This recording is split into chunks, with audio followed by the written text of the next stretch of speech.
trails, turning our dreams into reality. We've literally moved mountains, building roads and tunnels and railroads through the seemingly impenetrable Rockies. We were the very first state in America to pass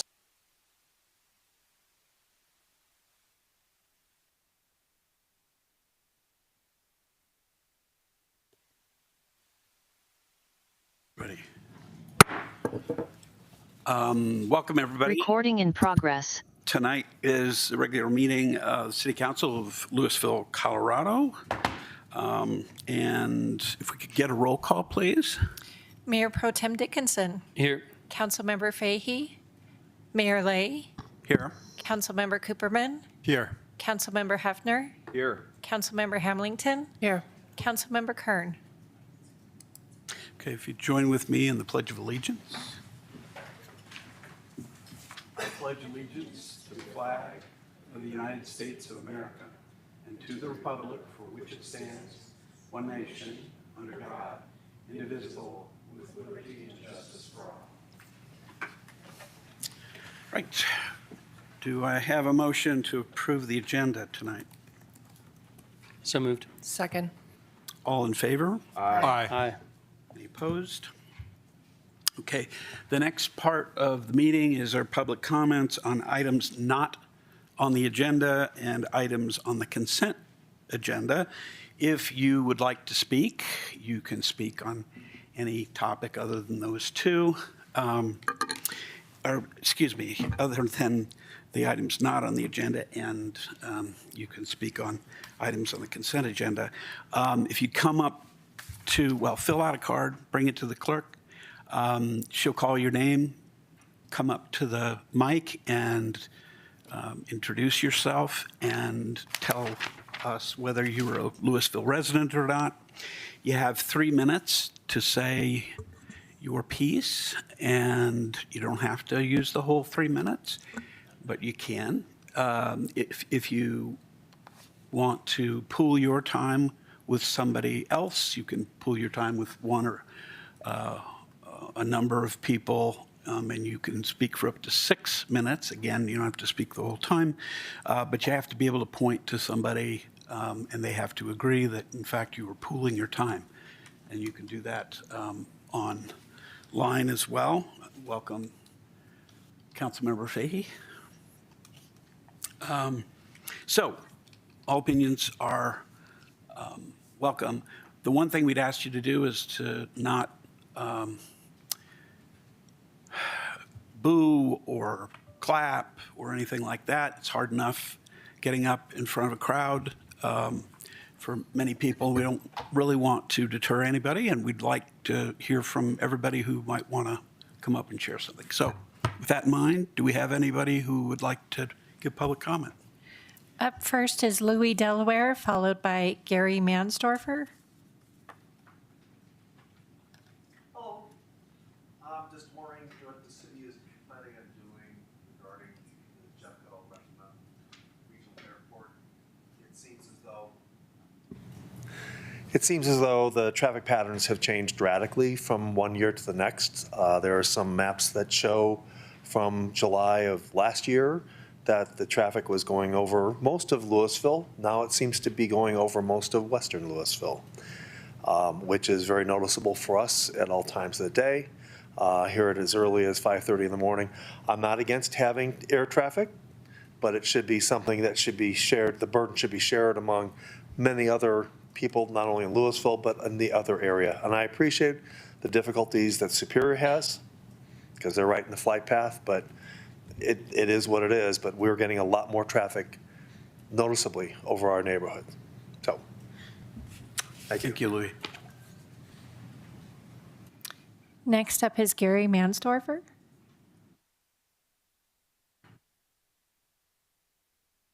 Same subject.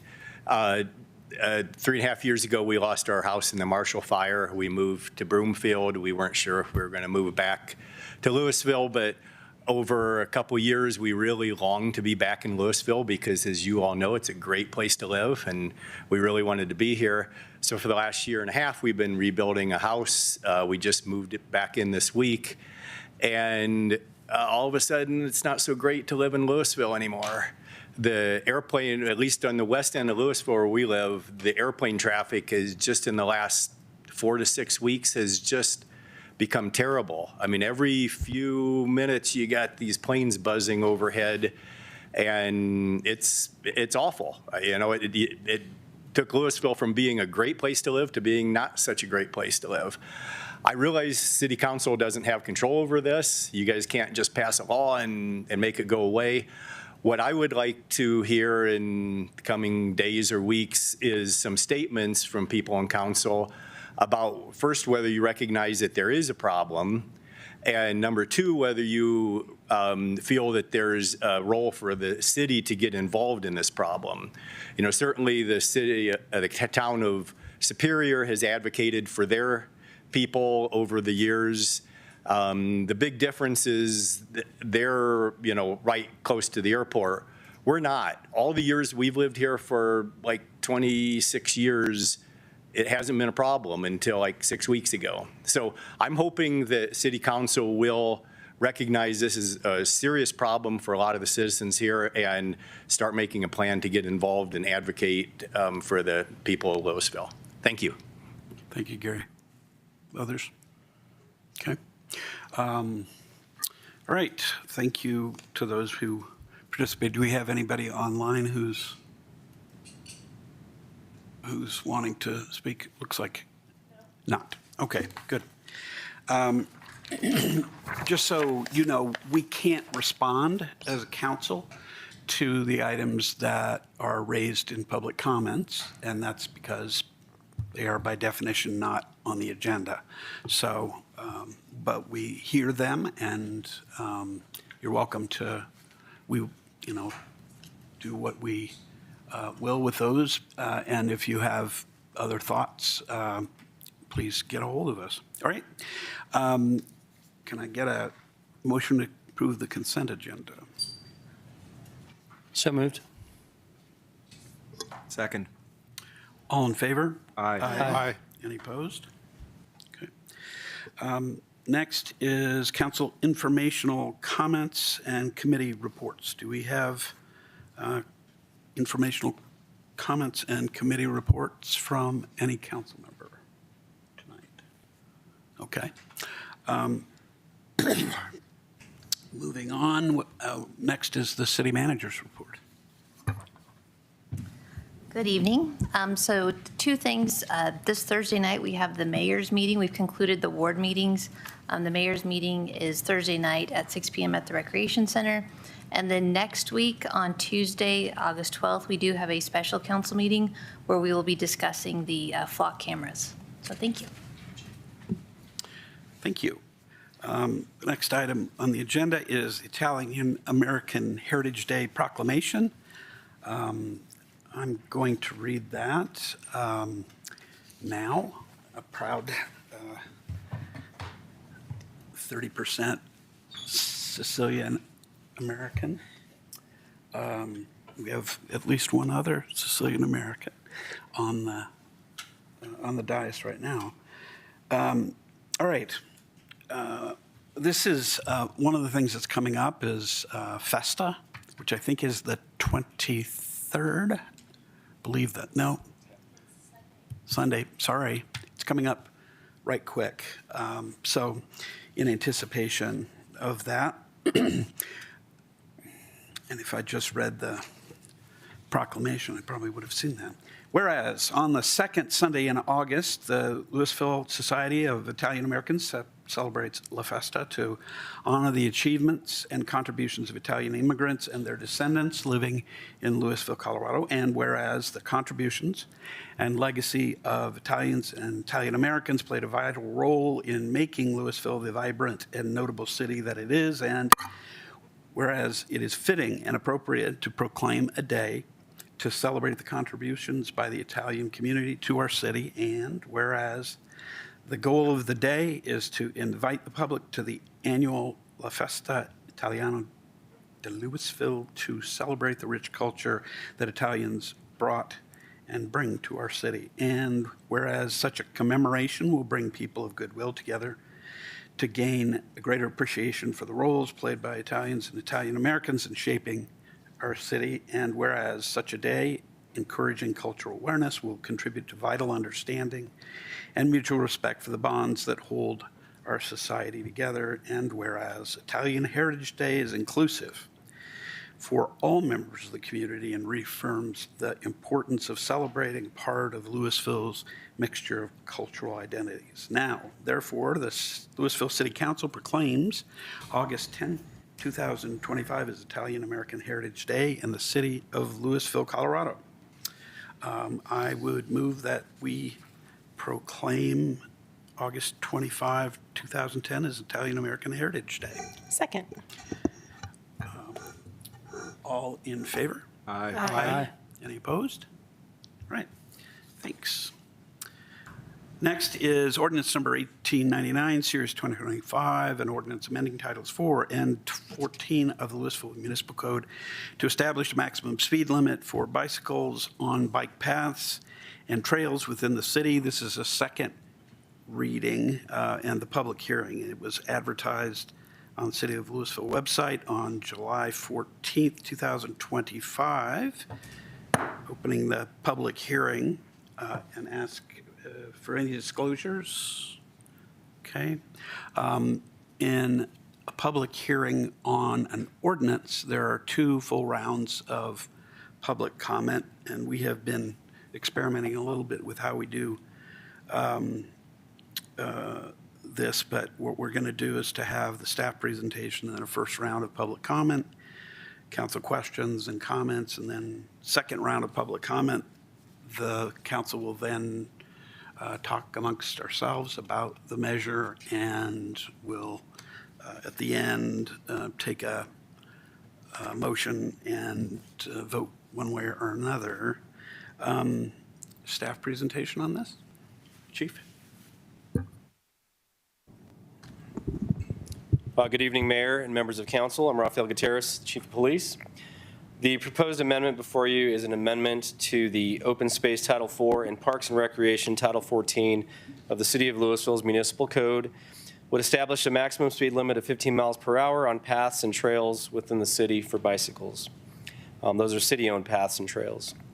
The City Council held first reading on July 8th, 2025, and I provided an overview of the proposed amendment and a summary of previous discussions about bicycle safety. The proposed speed limit aligns our city with neighboring jurisdictions that also have a 15-mile-per-hour speed limit on their paths and trails. Many of our paths span across jurisdictions, and this will provide some uniformity within our area. The proposed amendment would prohibit riders from operating either a bicycle or electric bicycle on city-owned and officially designated bike paths at trails on trails at speeds in excess of 15 miles per hour. The city currently allows for Class 1 and Class 2 e-bikes to be ridden on paths and trails, but not Class 3 e-bikes, nor do they allow low-power scooters. This ordinance does not change that. The ordinance also does not affect established roadway speed limits within our community. Some considerations to include are the data suggests that 3% of roadway conflicts involve bicycles, enforceability being balanced with capacity and other police priorities, potential costs associated with installation of signs, markings, and public education and communication. And finally, staff does recommend the approval of the amendment to reinforce responsible and safe riding habits within the trails and paths in the city. Thank you for your time. Thank you, Chief. Do we have public comment? Up first is Mark Cathcart, followed by Susan McEachern.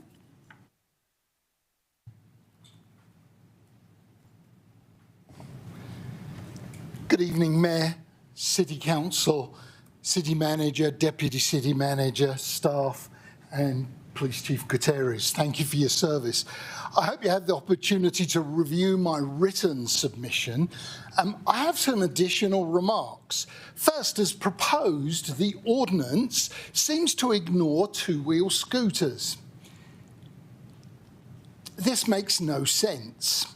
Segway, yes, it still exists, markets 10 traditional scooters that all exceed 15 miles per hour. One is listed at store.segway.com as built for off-road dominance. Are these included, banned, or just overlooked? What is a person per municipal code? Don't look it up, not my job. Ask yourselves, if a 12-year-old boy is stopped on the trail doing 20 miles per hour, is he required to have ID? What action will be taken if he doesn't have ID? Will he be arrested, taken home, his bicycle in the police vehicle, or to the police station until he can prove his identity? A 12-year-old. What is perhaps most important is that cyclists rarely travel at maximum speed. Our actual pace is shaped by frequent stops and concessions to vehicle traffic.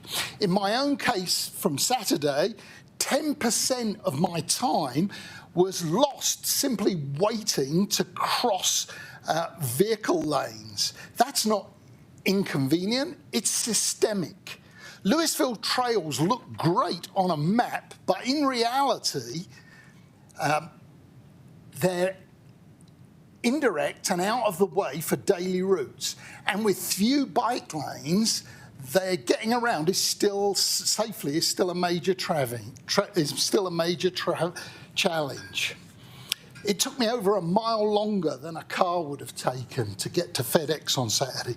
Drivers are able to travel at 25 to 45 miles per hour on the same journey, depending on the roads taken. At legal speed, this would take 50% of the time of a very fast cyclist. I'm not that. Yet many, I dare say all drivers, still speed at some point on that journey. Yes, being overtaken by a cyclist going 20 miles per hour on the trail can feel unnerving, but statistically, you're far less likely to suffer serious harm than you would in far more lethal scenario of a large truck speeding just feet away from you on Louisville roads. Please do not pass this tonight and work on education. Thank you very much. Thank you, Mark. Next up is Susan, followed by Mike. Hello, I'm Susan McEachern. I'm speaking as chair of the Open Space Advisory Board and later as myself as an individual Louisville citizen. Firstly, I would say that the Open Space Advisory Board strongly supports a 15 mile per hour speed limit on open space and other city trails. OSAB also strongly supports limiting access to Class 1 and Class 2 e-bikes only. Both initiatives would align us with our neighboring communities, as the chief mentioned, and it would also provide continuity and reduce confusion as a biker crosses from one town to the next on a continuous trail. Lewis has a policy aligning with the state limiting access to Class 1 and 2 only, but that information can only be found on the city website. It's really not available in any public setting at all. And I would really advocate for much more public presentation of that limitation. We as a board haven't discussed the following idea, so I'm proposing it as an individual citizen. But I would like to suggest that if this limitation is accepted and included in the ordinance, that the speed limit signs list the Class 1 and 2 requirements, and that new wayfinding signs include that information as well. At present, open space trailheads only list no motor vehicles allowed, which is a very confusing statement given the fact that we allow Class 1 and 2 e-bikes. Or it will say only authorized motor vehicles. So there's a lot of confusion and lack of clarity about what is allowed and what is not allowed on open space trails.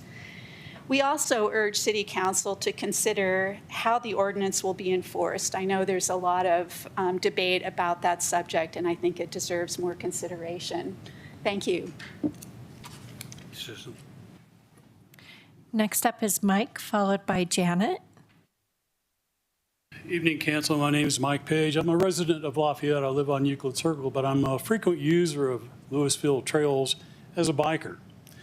I just left the Lafayette City Council meeting. I addressed them on the same topic. And when I read this morning in the Camry, you're having a public hearing on the speed limit, I said, I've got to try to make it. Because I want to stop you from making the same mistake they did. In June 2023, they set the speed limit at 15 miles an hour. I'm a daily user on the Wanaka Lake Trail when I walk my dogs. And many, many times, it's like holding a grade school recess on South Boulder Road in a school zone, because you can always count on the drivers that stop and slow down, right? In June, I was run into by a biker coming down a steep slope, didn't have time to stop, didn't have room to stop, didn't have time to avoid running into me. And it's going to be happening more and more if you leave the speed limit 15 miles an hour.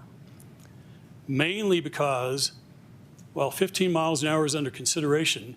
16 miles an hour is considered a speeding or racing speed, okay? So I would like to stop you from making the same mistake that Lafayette did. I hope that they go ahead and correct that now. In June 2023, their rationale for adopting 15 miles an hour was, well, everybody else does it. Just like what I heard here tonight. Everybody else does it. Well, everybody makes the same mistake, if that's the case. You got to think about pedestrian safety. You've got to think about safety of all the users. Get people to slow down to a reasonable speed. I challenge anybody to come tell me where that 15 mile an hour limit came from. As far as I've been able to find, it comes from an AASHTO design manual, which designs trails.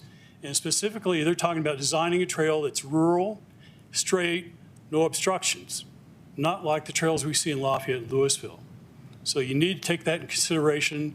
You need to take into consideration the mixed use of the trails, take care of pedestrian safety, add 5 seconds of transit time for bikers. Who cares? You know, I don't know why they get so upset about that. Enjoy the scenery, enjoy the trails, let everybody enjoy the trails, let everybody feel safe. Thank you. Thank you, Mike. Next up is Janet. Hi, can you hear me? My name's Janet Kaiser. I own Kaiser Lock and Key Service, and we have service vans that frequent through the downtown area. And my concern is not as much about the trails, which I know is maybe a little off, but I wanted to approach council about better education for our young e-bike riders. A couple of years ago, when we experienced the e-bike riders in the middle school mostly, that we would be driving through downtown, they actually seemed to have a pretty good regard for an intersection, say with a couple of stop signs and then the other way having no controlled traffic at all. And you would see the kids slow down and stop, almost as though their parents had taught them to be aware of the fact that, you know, if you yield and make sure the car's stopping, it'll be to your advantage, you won't get hit. Since the price of e-bikes has gone down substantially, there's a lot more kids riding them. And I really feel that maybe in line with some of this discussion about the trails, that the education, especially for our young riders, is super important. And I would go about talking more about safety and them learning how to navigate through traffic correctly. A lot of them don't. And they go flying around corners, and the cars are right there, and an accident's bound to happen. I don't know if any's happened thus far. So I don't know a great deal about the trail part of it. I realize that's what this particular discussion and amendment's about, but I want to really encourage council on this same note to go ahead and bring in a lot of bike safety, again, for our younger riders. I don't know if a license maybe is in order, or a test, or some presentations at the schools, especially the middle school, but I'd like to encourage and see that happen. Thank you. Thank you, Janet. Nobody Any else? others? Okay. Let's take our first round of council questions. Does anyone on council have questions to ask of staff? Yes, Councilmember Hamilton and then Councilmember Hefner. Two questions, Chief. So the first is within the ordinance as currently written, and you mentioned this verbally, it talks about city-owned paths. I just want to confirm that we don't have any county-maintained or owned paths that would be considered on this. I guess as far as I know, it will only include city-owned. I don't know if there are any county paths that come through our own city parks. I don't believe there are, but this would only apply to City of Louisville-owned parks and pathways within those park systems. Okay. I guess I don't know if I see Director Blackmore is on. I don't know if he has any information on that, but I would be curious to understand if there's any county paths that intersect within the city. And then my second question is regarding the scooters. So as written again, specifically e-bikes, has there been thought about the scooters as well, and any explanation as to why they're not included in this ordinance? Yeah, so the initial approach was to address e-bikes and bicycles on the pathways, and so that was the focus.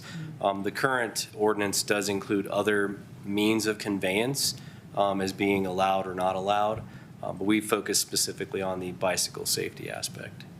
Okay, thank you.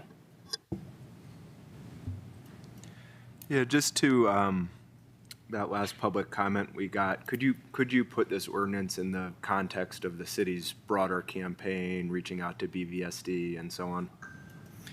Yeah, so since May of last year, the city's been involved in a pretty extensive campaign in which we've engaged with local retail shops to try to educate consumers at the purchase end about what exactly is an e-bike, what are the capabilities to try to direct the consumer to purchasing the most appropriate style of e-bike for their children, their teenager.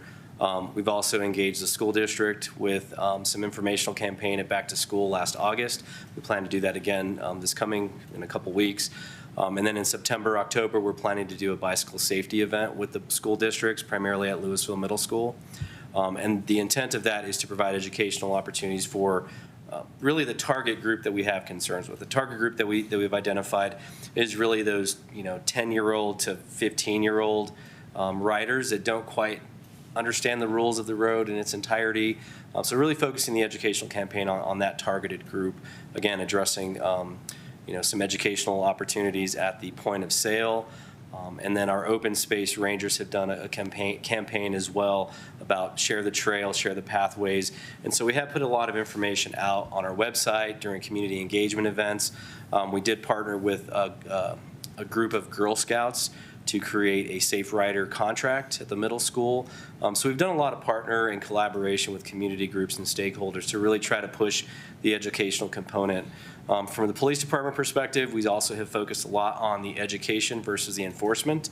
So our officers are aware that this is a concern. They do see poor riding behavior, and when they do see that, they are making those contacts. We have had occasions where we found that a rider was on what's actually classified as a low-powered scooter, and the parents thought it was a Class 2, Class 3 e-bike. So we did some education with the rider. We had the parents come to the scene, take the bike home, because a low-powered scooter has a lot more capability than a Class 2 or Class 3 e-bike. Those are the bikes that typically can run 40 to 50 miles per hour. And so there's definitely a concern there. And at the state level, they're actually required to have a driver's license, insurance, and a form of state registration for the low-powered scooter. So that would, if you want to kind of as an example, it'd be like a moped-style vehicle. So we've done a lot of those educational contacts. And we really are, again, aware of that aspect. We also are aware that typically we're contacting kids between the ages of 11 and 15. So, the education we feel is a lot more impactful in that regard than simply issuing a traffic ticket to somebody who's riding, who may not know the rules of the road. And so I think that's kind of the approach that we've been taking. Thank you.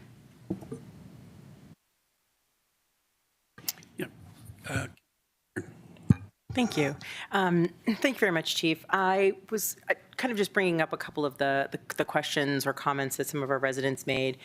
Is there a way then, you were bringing up the scooters, they're maybe mistaken by even the owner as some type of an e-bike?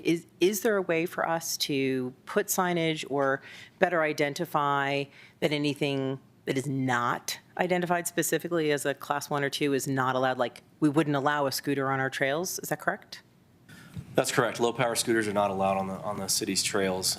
So we do have an informational flyer that's on our website as well under our e-bike resource tab on the police department's website. And it's a pretty good informational, piece of information. It has photographs. It has an explanation. One of the concerns that we run into is e-bikes are not, we can't just look and identify a class 1, 2, 3, or even a low-powered scooter. So if we see poor riding behavior, we can make the contact. That gives us a lawful reason to make the contact. It's at that point that we're looking to see, is this a low-powered scooter? Are you under the age of 16? Do you not have a license, insurance, and things like that? But we're finding that those are actually class 2 e-bikes, and so it's an appropriate bike per state classification for anybody to ride.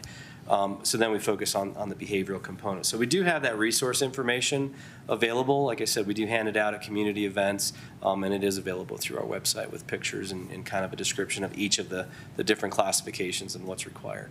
And you were mentioning when Councilmember Hamilton asked that you were focusing on the bike and the e-bike, specifically with the speed limit on the trails.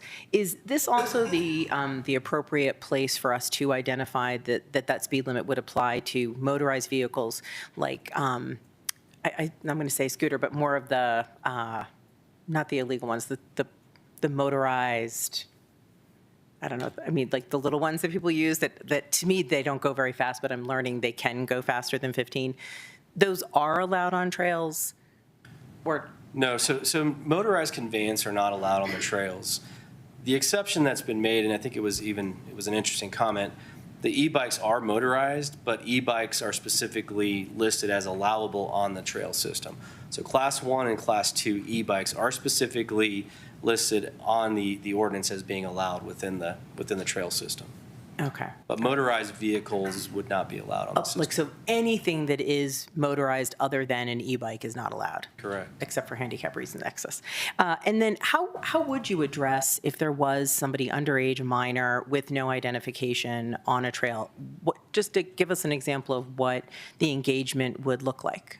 Yeah, so the engagement, again, realizing we're dealing with a child, we're not going to take an overly aggressive approach, right? We are going to try to educate, explain why we're talking to them, try to arrange for parents potentially to come and meet us where we're at. If they're on a conveyance that they're not allowed to ride on the roadway, like there's options. We can let them go, we can have parents come, we can have them walk their bike home. We can do a number of different things, and I think what we're looking to do is really focus on the educational opportunity as opposed to detaining somebody to write them a ticket for riding a bike that maybe they're not classified or is not classified appropriate for them. Great, thank you very much. Any other council comments, questions? Yes, Councilmember Cooperman. I'm wondering, do we think that the distinction between paths and trails and sidewalks and so forth is clear enough? I don't know, maybe on the one hand in the ordinance, but also just in terms of people understanding, where this would apply.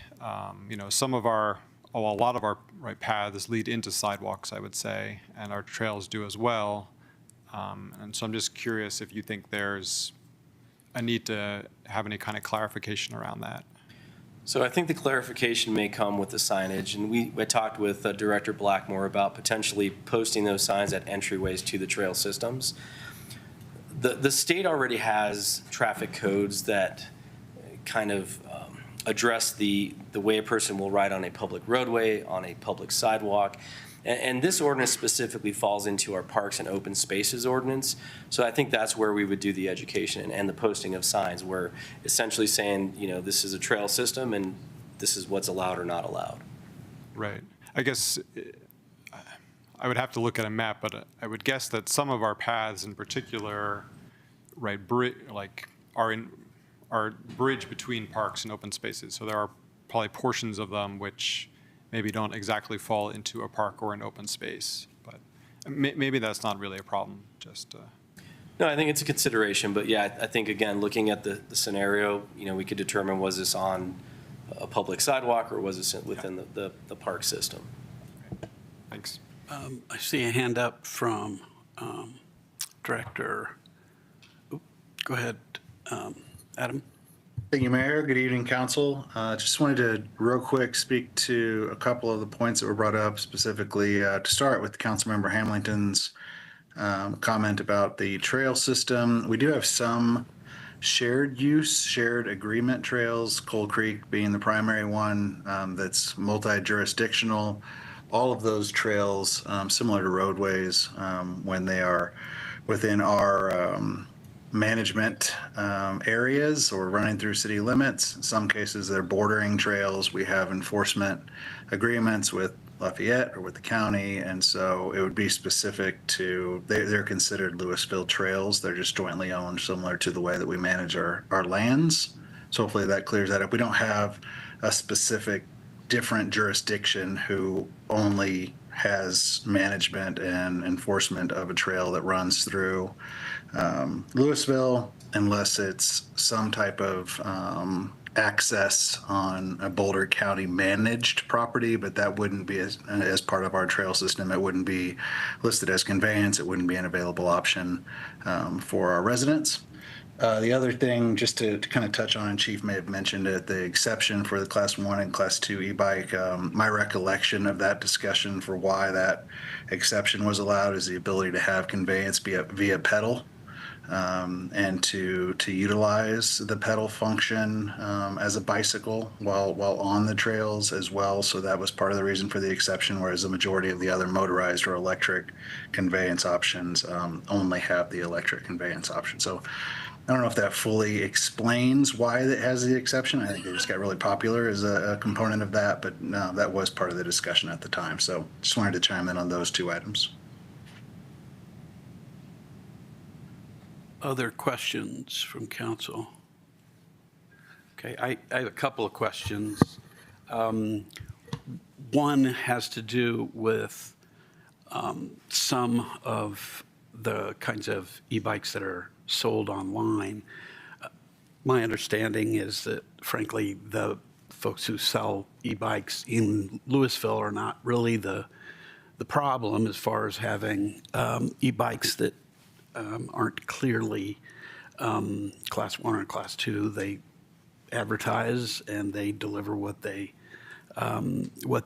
advertising. But as I understand it, when you buy online, sometimes you get something which may be shipped as a Class 1 or 2, but some sort of governor is pulled off it pretty easily, and suddenly you've got a vehicle that can go an awful lot faster and may cause challenges, not really a Class 1 or 2 anymore. Do you see that at all in the course of your work? Yeah, so I think what we've seen is that there are some that are sold as Class 2 or even Class 3 that actually have the capabilities of a low-powered scooter. And it relates to the size of the motor and the speed capabilities. And so they're not necessarily regulated through online sales. Yes, we've found our retailers in Louisville, they're selling authentic Class 1, 2s, and 3s. But we're also discovering that there's a way to modify some of those as well to increase their capabilities, remove governors and things like that. So we haven't experienced any modified bikes. What we've experienced is, a purchase is made online. They assume that it's a Class 2 or Class 3 e-bike because that's how it's advertised.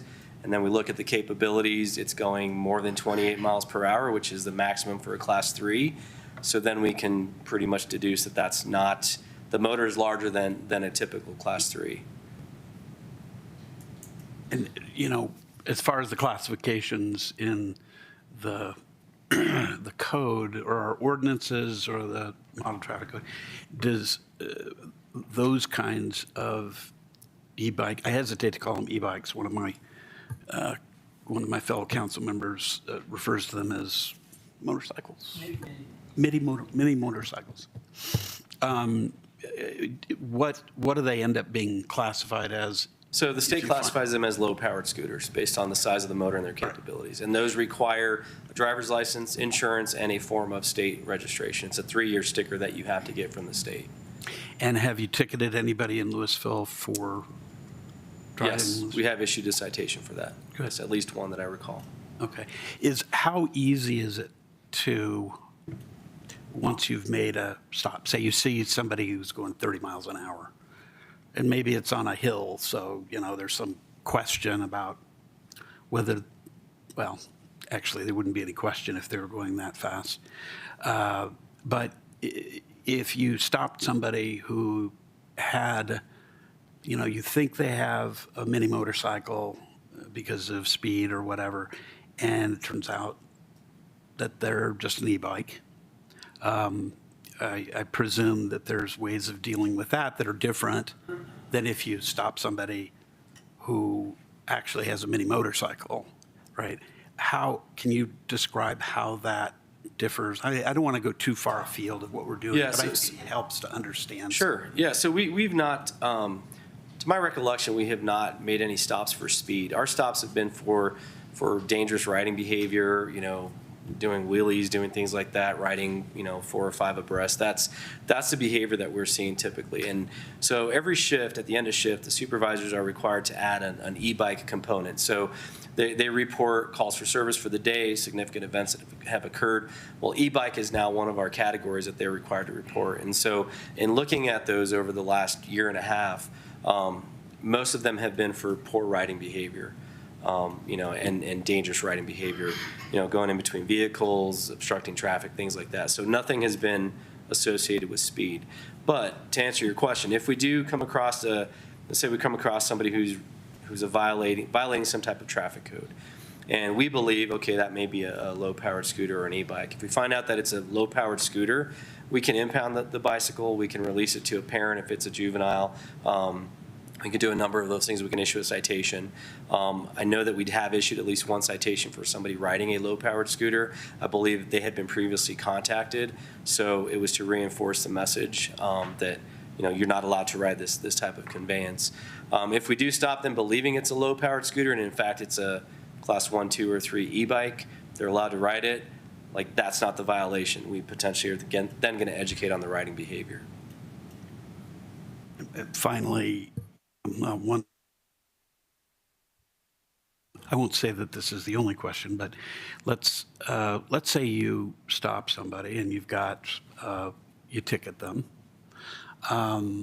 Is it possible for that person or that person's parents really to resolve that ticket without going to municipal court?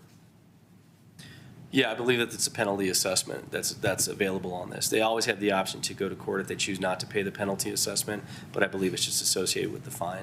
Just out of curiosity, how do you think it might be to prevent certain kinds of citations like that one from being dealt with in advance? That is, to require the child and obviously the parent too to come to municipal court. I'm sorry, is your question if we did an alternative course of action, like making it a mandatory appearance? Yeah, I mean, it would take a policy change and probably more than that. But I'm just wondering if, in terms of enforcement, there might be a little bit difference in that you might think in terms of behavior, if there was no male plea, if you will.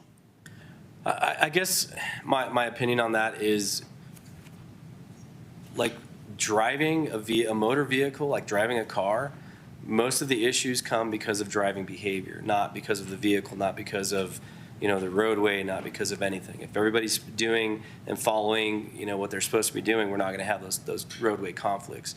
So we have moving violations for drivers of vehicles that do not require a mandatory appearance, and I don't know that.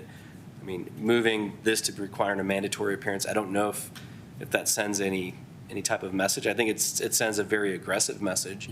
And we have not really taken a hardline stance on the enforcement component. Yeah. So we're not really focusing on citations. And I think that's been that's been kind of communicated over the last year and a half. Like, I feel as though it's more appropriate to deal with people in that age group on the educational side of it and encouraging the responsible ridership. You know, if we were to impose a mandatory court appearance, I think that escalates the violation to something pretty significant. And I appreciate that. Any other questions, comments?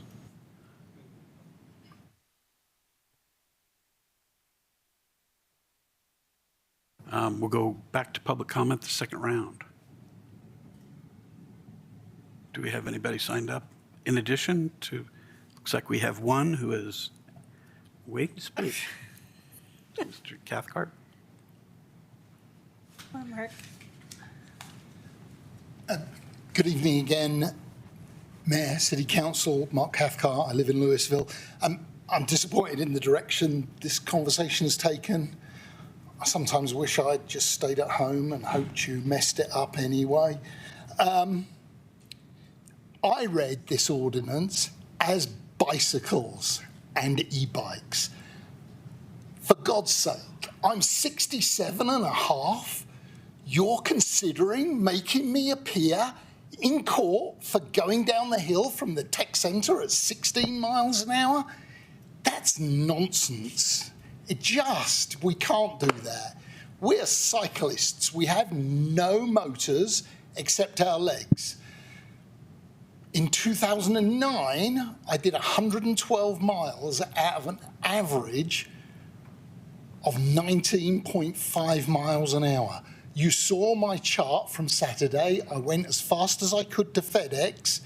I could only average, including the roads and the trails, 10.5 miles an hour. If we want to reach our climate goals, making cycling and e-bikes more restrictive isn't going to get there. I do appreciate that people on the trails feel intimidated by kids on e-bikes doing stupid things. You all know where I live. I watch them going up and down on their back wheels all the time. I was one of those kids 2 days before my 20th birthday. I hit a double-decker bus and failed to jump it.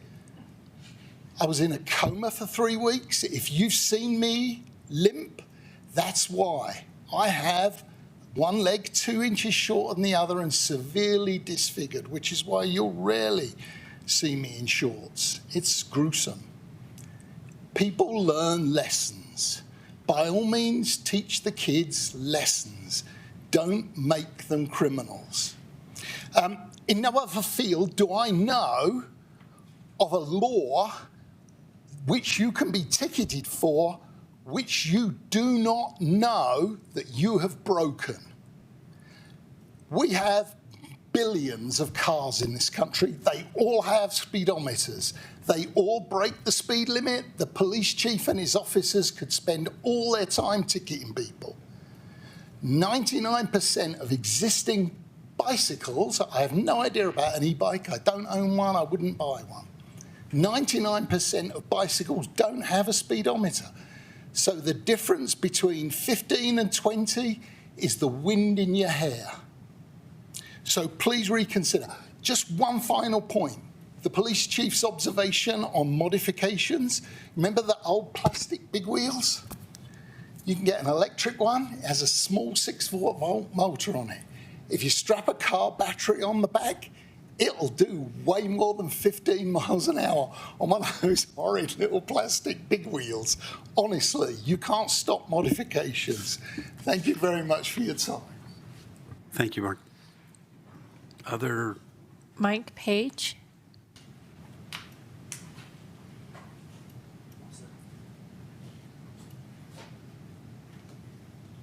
I just want to make the additional comment that I'm a little bit dismayed about this apparent wedding to the number 15. It's unsafe. I can tell you firsthand, I've been run into by a bike running 15 miles an hour, and that's not a lesson I wanted to learn, and I didn't do it voluntarily. If you reduce that, you are better in control of pedestrian safety, which I think also enters into the equation. Thank you. Thank you. Andy?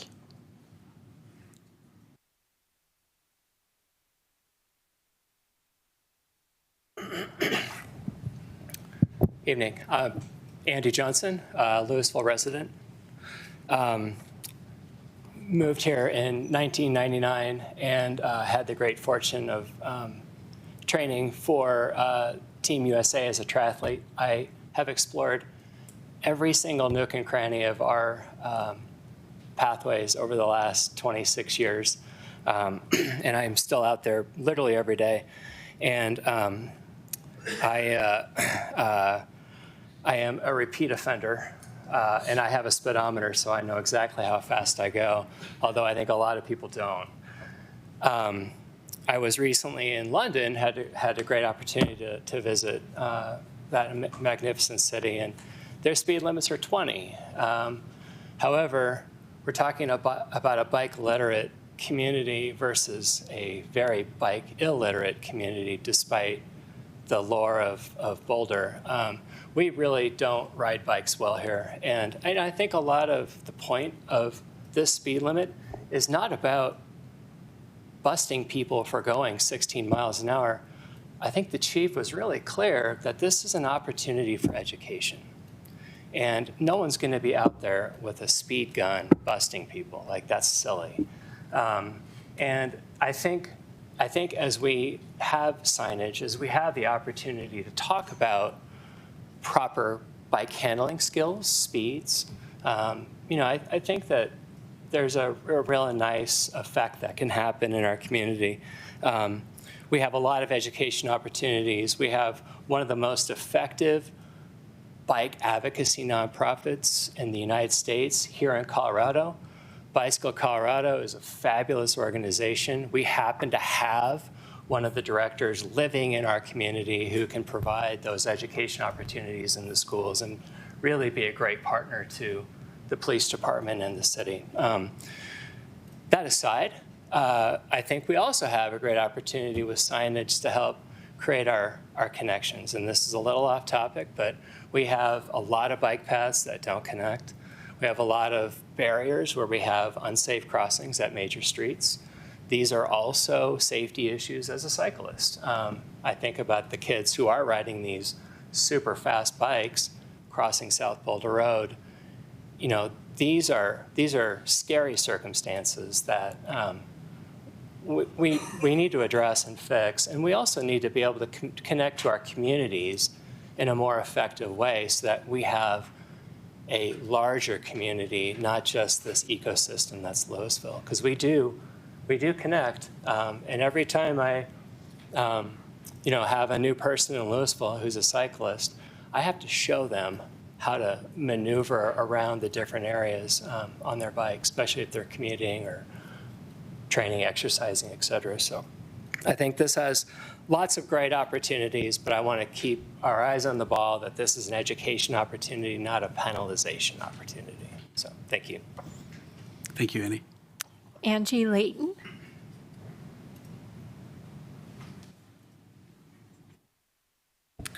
By the way, Hello. before you start, Yes. if anybody wants to speak, come up and let the clerk know so that she can call you in order, if you would. Go ahead. Excellent. So I'm Angie Layton. I live at 619 West Juniper Court, which is right next to Heritage Park in Ward 3. My husband has been biking from Louisville to NCAR every single day since we moved here in 2001. So he fills my head a lot with bicycle stuff, and he sent me because he doesn't like to public speak. But number one, I want the council to always remember that biking and commuting and people who actually use these bicycles for transportation as opposed for recreation really need you to make sure that you're doing this and making rules and taking educational opportunities that actually address the fact, just as this previous gentleman said, that a lot of people really do use bicycles in not the recreational way like I did when I just, la-di-da, come downtown because I don't want to have to worry about parking at the street fair.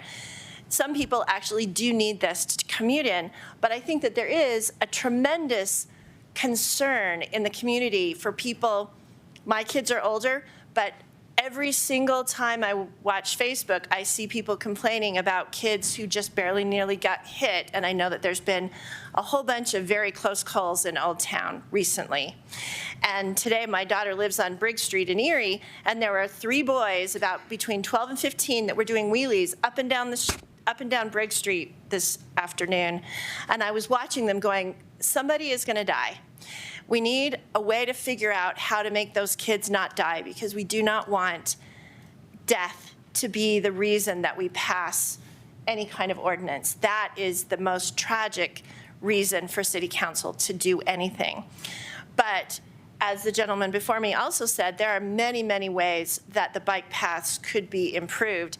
I talked with Josh a couple of times about the bike path next to me in Heritage Park, where there's a social trail that is the normal way that you would drive up from Heritage Park onto the open space, and then there is the trail designed by someone who's never been on a bicycle that goes up and then makes an immediate turn, which if you actually have a trailer on it, you will crash every time.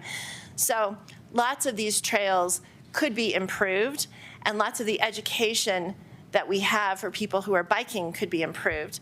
And I had a lovely conversation with one of the rangers talking about this very issue, because I was out walking in the open space and someone came zooming past me, having much more confidence in where I was walking than I did, because half the time I'm, looking at the birds, and sooner or later someone is actually going to get hit. But I'm not sure that having a speed limit is the way to go. He suggested, and I actually suggested also, is having, we have a lovely e-bike person who sells here, having them post places where you can get training, and encouraging people to get training, and encouraging young people to actually interact with the police force to learn about bike safety and how to do this. Because the tragedy of no helmets is when my kids were at Fireside, one of the little boys in 3rd grade was almost killed, and the only reason he didn't die is because he was wearing a helmet. But my neighbor who watched that, who heard about it, she still had her kids running around without helmets. So sometimes it's hard, but we need to figure out how to do this. Thanks, So thank you. Susan? I would just like to add to what Andy noted about the fact that there's a lot of confusion about the safest way to get around town when you're on a bike of whatever sort. And as an OSAB member, I would just like to advocate for really reprioritizing the completion of the wayfinding process on all of our open space trailheads. It's kind of been slowed down for a variety of reasons, but I think having that really detailed mapping so that people know where to go, and have that include information about what is allowed and what isn't allowed on open space trails, would be tremendously helpful. So I would just really encourage that to be reprioritized and completed as soon as possible. Thank you. Thanks. Andrew? Thank you. Sorry, I didn't have any prepared comments for today, but just wanted to bring a thought to the table that I haven't heard voiced earlier, and it just relates to, how do we balance the soft approach of education to maybe a more direct approach, particularly given the consequences of what happens when someone's riding too fast on an e-bike and someone gets hit. I work in the medical device field. I spend a lot of time in the hospital. I spend a lot of time thinking about acute injuries, and this unfortunately is a bike-related injury. So I'm particularly sensitive to this topic here today. And the concern I have is that there is a small number of kids, good kids, of course, all well-meaning, who are going 30+ miles an hour, right, on trails. I live behind my house is one of the main trails in Steel Ranch, so I get the pleasure of seeing everyone go up and down, and a lot of unpleasant interactions as well there. I think we need to complement the tactics that have been discussed today with honestly some tough love, because that's the type of interaction that's going to drive a level of awareness and exposure within my son Weston's 7th, now coming on 8th grade, that he needs. They need that level of tough love. If my son is liable, I want him to be pulled over by the police. I want him to be ticketed, right? That is what should be done.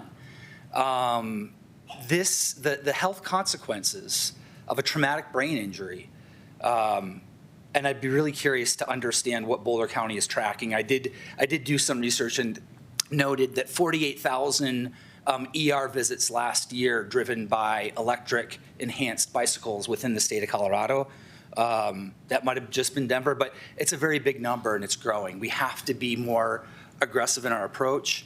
And I would just ask that we find a way to add enforcement to this conversation, particularly given there's probably a small subset of, again, great kids out there that probably just need to be pulled aside because they don't have a friend that has a traumatic brain injury, right? And can't operate effectively anymore. They haven't lived that experience. And that's the likely outcome of not enforcing this a little more aggressively. So just thought I'd add that perspective to the conversation. Thank you. Okay. Any other public comments? No. At the beginning of this, I don't usually do that, but I'm going to do that to clarify my comments earlier. You know, there are those kind of three possible ways of addressing this set of issues. There's education and engineering and enforcement. What we often hear, or at least I do, is a lot of emails and so forth about enforcement. And I'm not suggesting, and I think the chief explained pretty well how, you know, his preference for education and even the enforcement being a kind of opportunity for education. I'm not suggesting that we do that. I'm asking as a clarification and kind of an outer bound, if you will, of what kind of thing that might be done if we really wanted to come down perhaps a little harder, or at least make people go in and talk to a judge. I don't know whether that's the right thing, but I'm not proposing it, just so you know. But anyway, I really appreciate the public comments, and I'm going to appreciate in advance comments of fellow council members. So do we have council members? Yes. Yeah, I think sort of maybe, I don't know if it's unfortunately, we're an hour into a conversation that I don't think is the conversation of tonight, right? So I have kids, elementary school, middle school, and high school. These topics are really important to me. Helmets are important. You know, these mini motorcycles, we call them, aren't legal. There's tons of issues. The 7th grade class at MS, by the way, has a 2-week course in gym required for all 7th graders on biking. So that's really cool. A 1-week course on skateboarding. That's really cool. So they're getting education directly, and they collaborate with our police force and things like that. But that just isn't the conversation today, right? The conversation isn't about how we're going to, you know, deal with mini motorcycles. The conversation is, should we have a 15-mile-an-hour speed limit on our bike paths? If you ride your bike to Lafayette, there is a 15-mile-an-hour speed limit on Coal Creek. It just starts once you hit Lafayette. And if you're coming from Lafayette, it just sort of magically ends when you hit Louisville. But if you ride on that trail, you will see 15-mile-an-hour speed limits on that trail.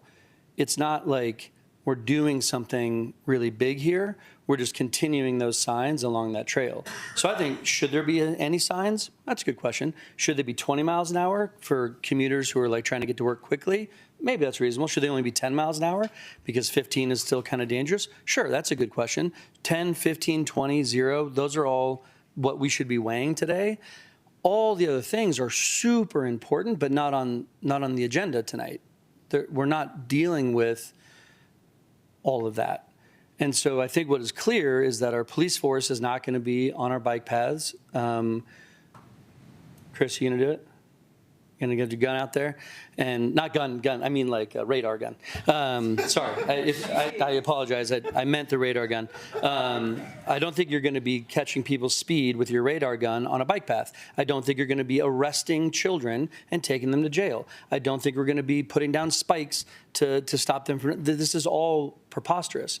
We're just saying, hey guys, can we all ride at a reasonable speed limit on these bike paths? Boulder says 15, Lafayette says 15, Louisville, 15, good, 15? Yeah, that's reasonable, cool, done. That's the whole conversation. There is a bigger conversation that needs to be had about our safety of our youth, the way they ride bikes, the way they run stop signs, the way, I mean, wheelies I don't care that much about, but just generally disregarding their own safety. Those are really important conversations. As a small child, I drove around Boulder on a motorcycle, a legit motorcycle at 10 years old. That's illegal. And if I got caught, I got a ticket. If you drive around on a mini motorcycle in Louisville and you get caught, you should get a ticket because it's illegal. But there's education around, it said it was a class 2. I don't know, like it goes pretty fast. It's pretty cool. I didn't realize. So yeah, education's important. Parents need to educate their kids. Parents need to set those rules. That's just not the conversation tonight. So my frustration is that I feel all of that. And we had a bigger conversation like a year ago, and we decided not to make helmets a law. We decided not to do any, major changes. We said education and enforcement of our current rules. But, maybe a reasonable thing would be have a speed limit on bike paths. It doesn't really matter what kind of bike, any bike, just don't be flying past people. So I think most people would go 20 miles an hour on a bike path, and when they see another human, another pedestrian, they'll slow down and be kind and signal, call out, pass on the left, and do a good job. And if they know that that's the rule, and the pedestrian knows it's the rule, and both sides know that's the rule, then we're more likely to obey that guideline. But it's not through strict enforcement. It's just saying, hey, 50 miles an hour sound cool. Don't go flying on your bikes on the bike paths. Sound good? That's unfortunately all tonight is about. I support it. I don't think it's brilliant. I think 20 is reasonable, 10 is reasonable, 15 is fine.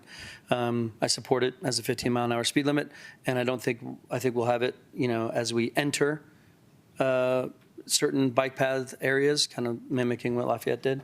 I think those are my comments for tonight on this topic, and thanks for my 3 minutes. It was 4. Other council members want to weigh in? Okay. I'm going to close the public hearing. Oh, did you? Go ahead. You got to jump in. Go ahead. Thanks. Yeah, I just mostly want to say that I largely agree with what Councilmember Dickinson just articulated. I think my primary concern about bringing in this kind of speed limit is a concern that others have raised, and that's, that we really want to promote bicycling as a way to commute, and this could be seen as, as basically restricting that. I think given the way that we are likely to enforce this speed limit, again, if you are going 20 miles per hour on the trail and you see someone and slow down, that kind of, and you're, riding in a reasonable way, I think we're not gonna penalize you, right, for exceeding the speed limit, when it's appropriate to exceed in a reasonable way. So I don't know. So initially I was a little bit ambivalent about this proposed ordinance. At the time, I also didn't know sort of the extent to which other jurisdictions had a speed limit. As far as I've encountered myself, I've only seen signage in Lafayette. So I didn't actually know that there were similar speed limits in Boulder and in the county. So I think it's quite reasonable to match their speed limits. So I will be supporting this. I would like to say, when we put up signage, if we could have the signage make statements about the fact that only Class 1 and Class 2 e-bikes are allowed, I think that would be really helpful. I don't know if this could be, to what extent the signage can be integrated into the wayfinding signage that we're currently doing, but that would also be good. And if we could have a little bit more information on the signage about what is not allowed on our trails and paths, I think that would also be helpful. But that might be a secondary. So, thanks. Thanks. All right. Now I'll close the public hearing. Do we have a motion? Yeah. Councilmember Heflin. I'd move the adoption of ordinance number 1899, Series 2025. Second. Any comments? Okay, with that, let's take a roll call vote. Councilmember Hamilton. Yes. Councilmember Fahy. Yes. Mayor Pro Tem Dickinson. Yes. Councilmember Kern. Yes. Mayor Lay. Yes. Councilmember Cooperman. Yes. Councilmember Hefner. Yes.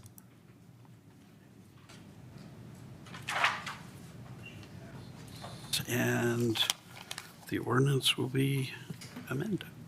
All right, so next is ordinance number 1897, series 2025, an ordinance amending Title 17 of the Louisville Municipal Code concerning parking minimums for multifamily and adaptive reuse development, second reading, public hearing. This one was advertised in, Yeah. oh, I'm jumping. Am I jumping? Thanks. Resolution, sorry, we just jumped ahead. I'm living in the future. Resolution number 55, series 2025, a resolution approving a purchase contract to buy and sell real estate at 1016 Main Street and authorizing use of historic preservation funds for the purchase price. And I think we've got a staff presentation. Yes? Good evening, Mayor, members of City Council, Rob Zucchero. I'll be making the staff presentation this evening.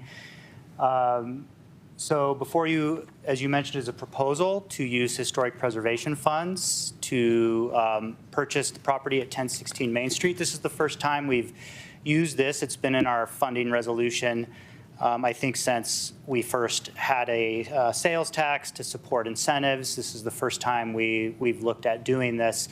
The idea is to purchase this. The contract price is $1.4 million. The idea is to landmark it after purchase and resell, and then the new owner would be able to take advantage of the zoning bonuses, incentive grants, and be able to preserve and live in the property, but still be able to do some redevelopment of the property as well, as we see very often with our historic homes.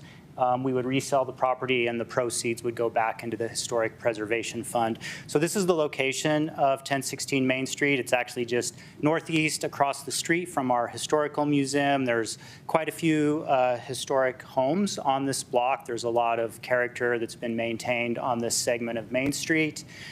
Here's a picture of the home. I'm not sure of the age of the original picture, but here's a current picture of the home. The home was built circa 1910. It's a Queen Anne architectural style. It's actually was built out of the Sears Roebuck kit house. So that's something that we see from time to time here in Louisville. As you can see, it still maintains a pretty high level of architectural integrity of its original form, so that's added to this. It's also on the National Register of Historic Places.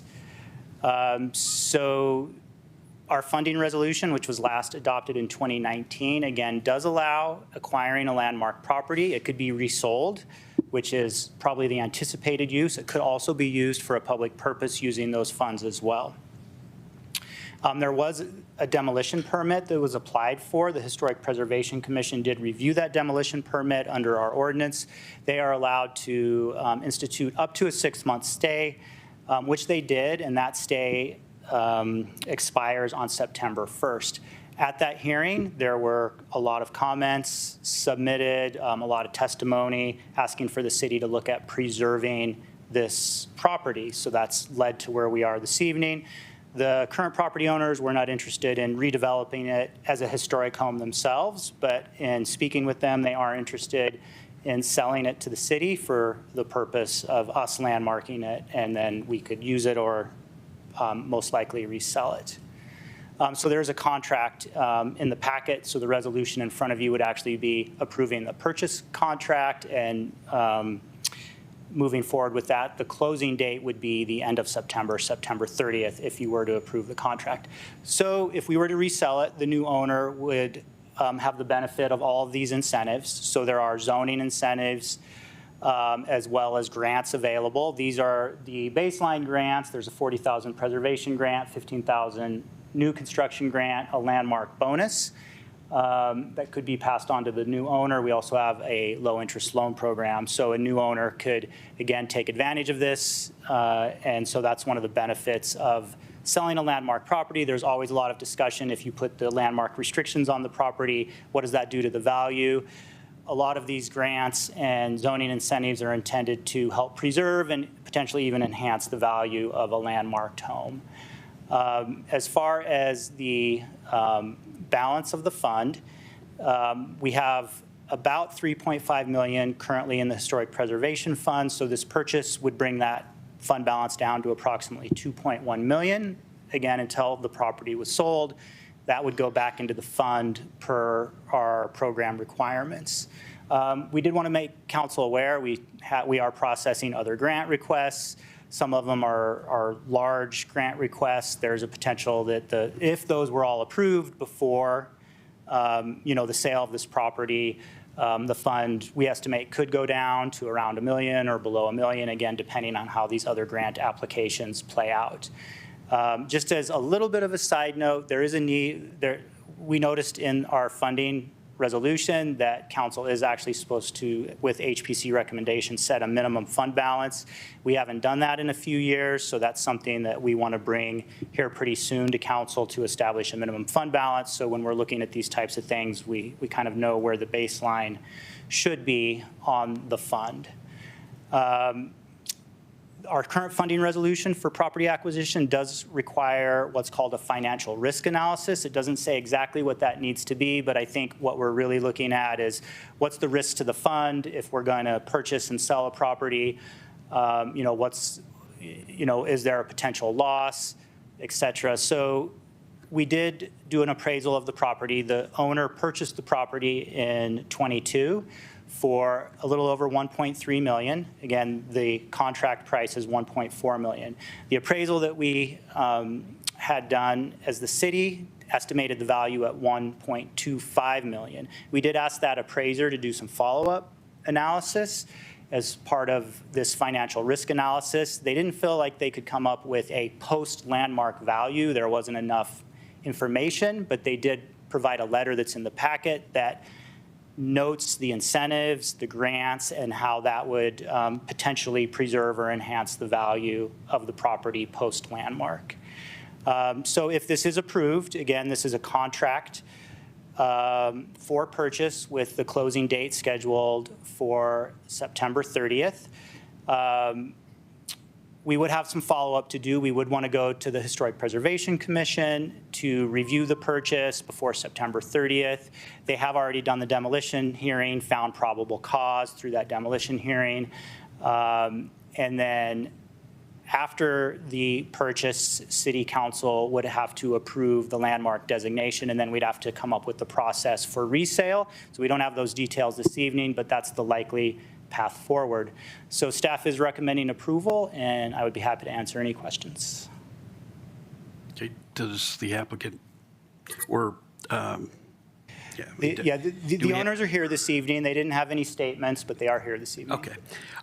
Shall we take some questions from council? Anybody have any questions? Yes. Councilmember Cooperman. First question, on your slide, I think your proposal slide, just wanted to clarify something.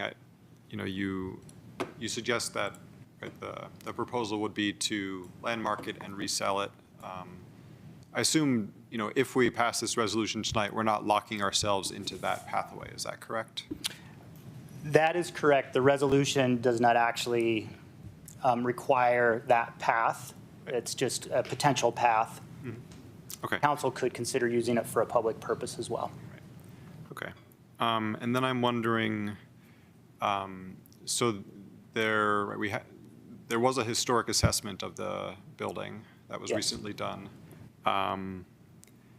One question is, I feel like maybe I asked this before, but do you think the content of that stands in for what inspection of a home would normally include?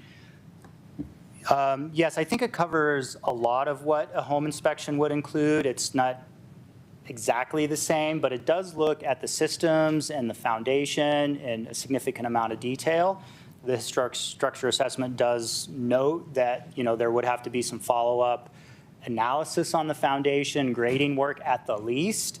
I think what we've seen when people redevelop properties like this, they will often replace the foundation anyways. They're, the properties are valuable. It gives the opportunity to create livable basement space, putting in a new foundation. We have had several grants that have helped fund those types of improvements.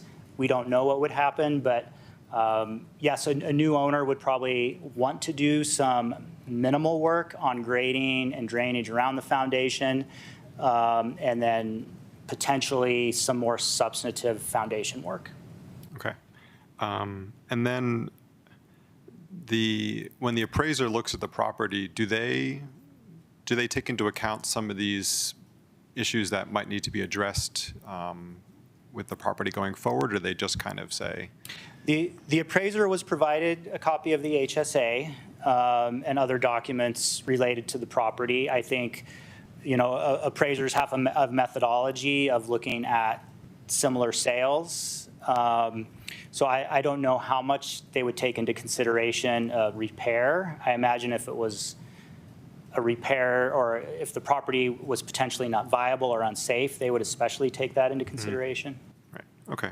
And then maybe two more questions. So if we go ahead, purchase the property, and then choose to landmark it, for the landmarking process, we need a historical assessment, I think. Is that correct? So in order to get grants, you're required to have a historic structure assessment, which is in place. Okay. And But it's not required, and we actually do require that now for landmarking. You're correct. So it can be waived, but that is a prerequisite. Okay. And so would we be able to use the one that's been done? Yes. Okay. And then my last question is just, I don't know to what extent you can comment on this, but I'm just curious about since the property was last purchased, I'm just curious about what sort of investments in the property have been made. For instance, do they pay for the historic assessment? Do we know anything else about investments? So the historic structure assessment was paid for from the Historic Preservation Fund through our program, and I can't speak to any other investments that were made in the property since '22. Okay, thank you very much. Other questions? I have just a couple of questions. I want to follow up on a question that Councilmember Cooperman raised. I think I understand your comment about the fact that there's been a historical assessment and that has some overlap with an inspection. Who usually pays for the inspection? In a real estate transaction, when you're just buying a home, it's been a while since I bought a home. I'm trying to remember. Would you what I expect had that to we do. probably would pay for Sure. that? Yeah, I think if we want, so part of the contract is that we would be waiving the inspection. I understand that. Because of the historic structure assessment. But after we owned it, if we wanted to do an inspection, we could. Well, it's a little late then, potentially. I mean, that's what I'm concerned about on that is I understand the historical assessment. I get that. And I think you've explained a little bit what the difference might be, but I would expect an inspection would be a little more rigorous. And we didn't offer up a waiver. I mean, we didn't offer to waive that, right? So that was something that the seller. That was something they requested. And I do think the historic structure assessment is quite thorough. Again, I don't know enough about home inspection requirements to say how much they overlap or don't overlap. But I think they do look at all the mechanical systems, the electrical systems, the structural systems, our historic structure assessments. They do look at code compliance, building code compliance issues and those types of things. But I can't say how much they do or don't overlap.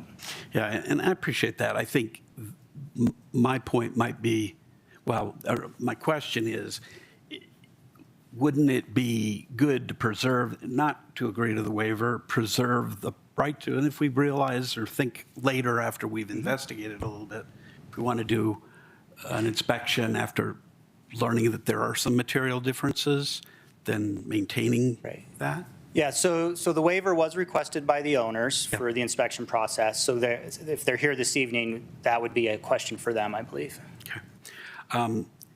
The other question is just looking at the appraisal that's there. This is, what, $150,000 more in the asking price than the appraisal.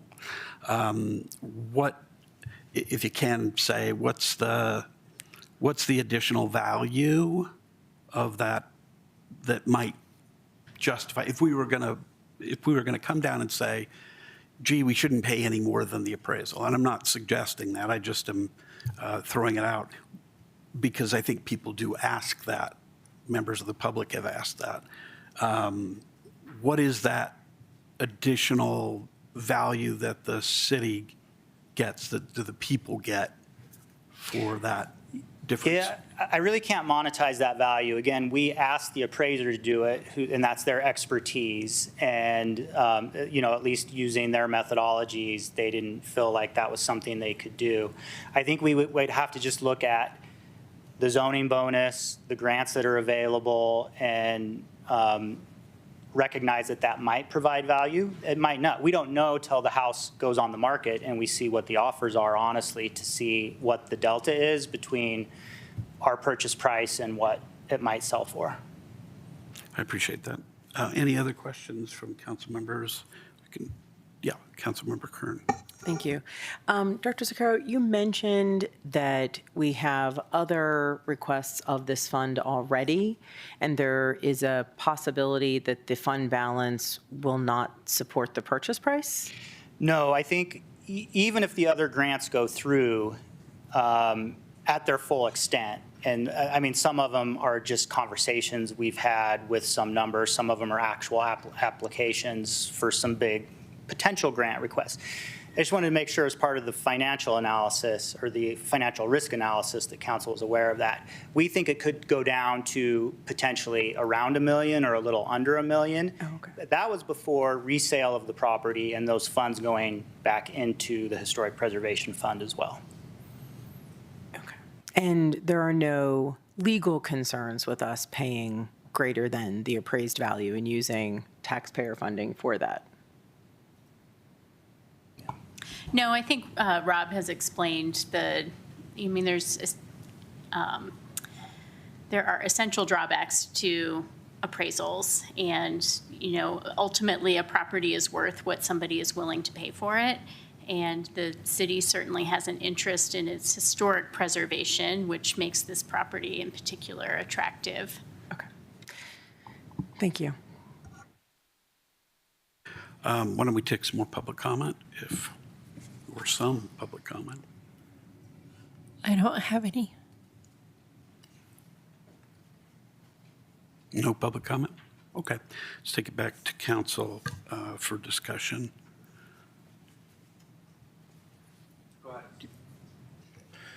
Yeah, this is really interesting. I think it was a long time ago that I really wanted the city to buy the old church on Pine when it was for sale. It's like, they just buy it, landmark it, and sell it.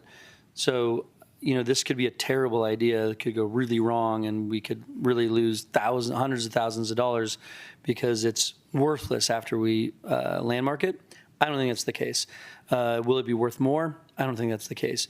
But I think it's a reasonable price for what they purchased it for and what they could sell it for. And yeah, I think the lower appraisal rate is really only an issue if we're going to get it financed and the bank doesn't want to finance it at a lower appraisal rate amount. So, I see this as, we 1.4 plus probably some other fees go along with purchasing it. Landmark it, put it back on the market with, I think a lot of power can be put into how well we tee it up for the future landowner. If it's like, you could potentially get 40,000, you could potentially get these things versus like, yeah, these are kind of on a platter for you. If you buy this house, it comes with this $5,000 grant, this $40,000 grant, this extra 30%. It comes with all of it because it's already landmarked. Then it's a little bit easier sell. And maybe we sell for 1.2, maybe we sell for 1.3, maybe we only sell for $1 million. And we spent $400,000 of our HPC fund saving this building. I think that's worth it. I mean, I think that's kind of, for me, the worst case scenario is we lose $400K, preserving a very cool home in a very cool location, and it gets to be that forever. But I think it's more likely it's 1.2, 1.3 in that kind of conversation, and it's a smaller expense. I'm a little concerned about the HPC fund being down to $1 million.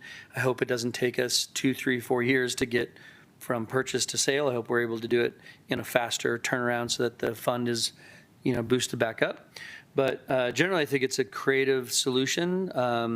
You have homeowners that are being creative with us, that are being patient with us, that are, could have gone a different route. I mean, the delay is almost over now, so you can kind of do whatever you want. It's just a matter of time. But you've engaged with us and the community to say, okay, this seems really important to you guys. You want to keep it. We don't want to do it. Do you want to do it? And I think it's really kind, and I appreciate you guys working through that process with us. I'm sure it hasn't been easy. But I think it's a good opportunity. I support it. I think it's I've been in the home prior to your ownership. It's a very cool little old home. It's really sweet, and I think it's a great use of our funds. I think our taxpayers are wanting us to be, more aggressive with this money. And we can't really. We're pretty passive. Things come to us, and we give grants, and we hope people, it's a voluntary program. And so this is a way for us to kind of put our thumb on the scale and really save this property. And I don't think it'll end up costing us that much in the end. So I'm in full support. Appreciate all the work. Appreciate you guys bringing it to us. And I hope we can support this. Councilmember Hefner. Yeah, thanks. I largely agree. I think the real virtue of our historic program is that it does respect private property and is voluntary. And I think it's really important to acknowledge that this is a voluntary transaction that's in front of us. This isn't, certainly the process can be difficult and lengthy and so on, but the city is not forcing anyone to sell this to us. This would be voluntary. And I think it's, we have all this money that the voters asked us to spend on historic preservation. The voters voted to tax themselves and spend the money on historic preservation. This seems to be squarely what they were asking us to do with it. What anyone thinks of the wisdom of that program, I think we've been given instruction from our bosses that this is what it's for. So I'm happy to support this and think it's a good implementation of our historic program. Any others? Councilmember Kern. Thank you. I just want to acknowledge that this particular home is on the National Register of Historic Places. That in itself, to me, should have been the reason this house should have stayed the way that it was. And we probably shouldn't have to quite go through this process. I think it's an acknowledgement of the history of the home. But since we are where we are, I do think you're right, the majority of our residents do like that we are preserving historic buildings in our town. It's part of what they love about walking around and being in town. But I think it's important that we are fiscally prudent and make certain we don't just sell it for whatever. I think the taxpayers also are owed the best effort we can make to return the funds for additional programs, that we're not just taking 2/3 of the fund or half the fund and putting it into a single sale. I think that I wanted to make sure that we understand that we do that it's not that we're keeping it, that we're not, taking all of this money, one very expensive property. I think part of what the taxpayers, I think, we're hoping for is that more of the money would be spent broadly everywhere. And given that this tax is looming the expiration, we should be careful about exercising it and spending the money wisely and demonstrating the reasons that we still have this and we may want to continue the tax. Other comments? Yeah. Councilmember Cooperman.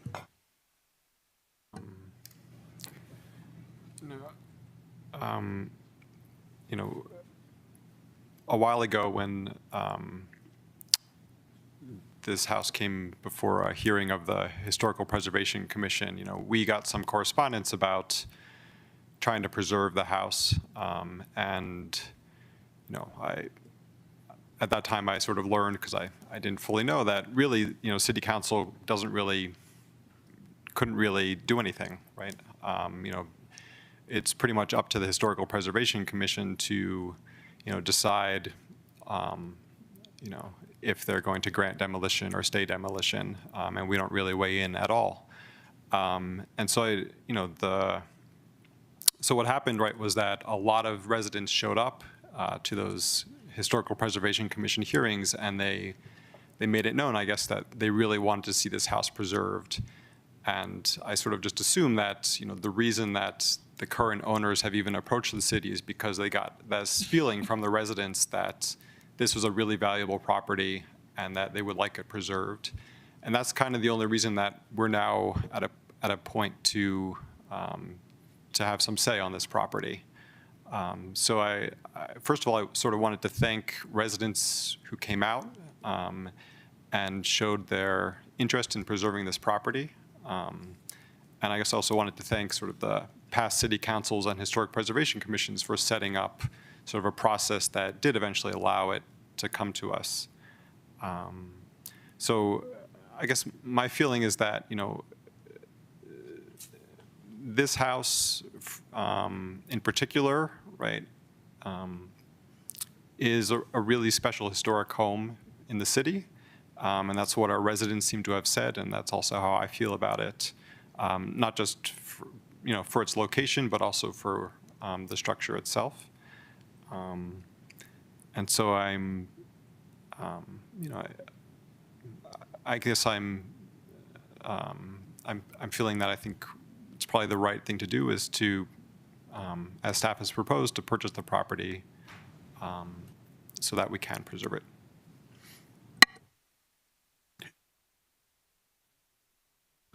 I have one question and a couple of comments.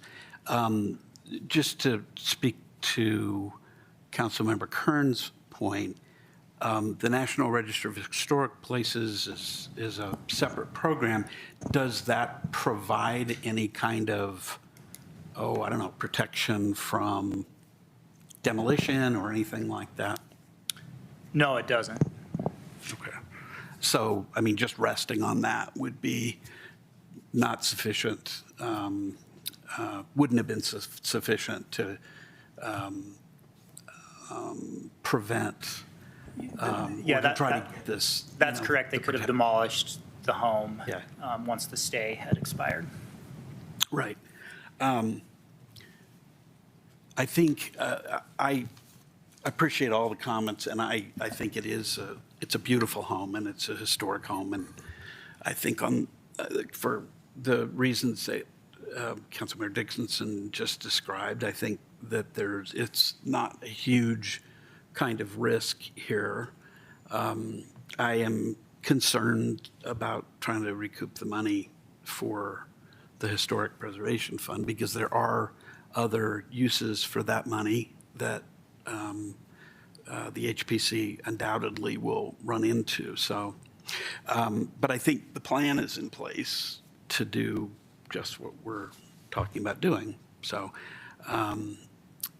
the one misgiving I have, I really do think that we owe it to our citizens to do an inspection, or at least to maintain the possibility to get a quick check on whether the inspection would provide us with any additional information. Maybe something we choose not to do. That maybe we don't need to do, but I am not comfortable with the waiver, and I would support,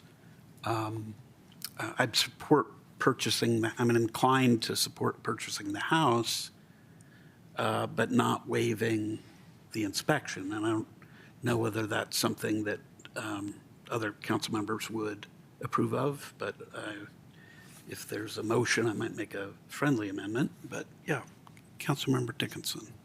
Yeah, I think between the fact that we have an HSA, we have an inspection of this building in that regard, I think we have that information.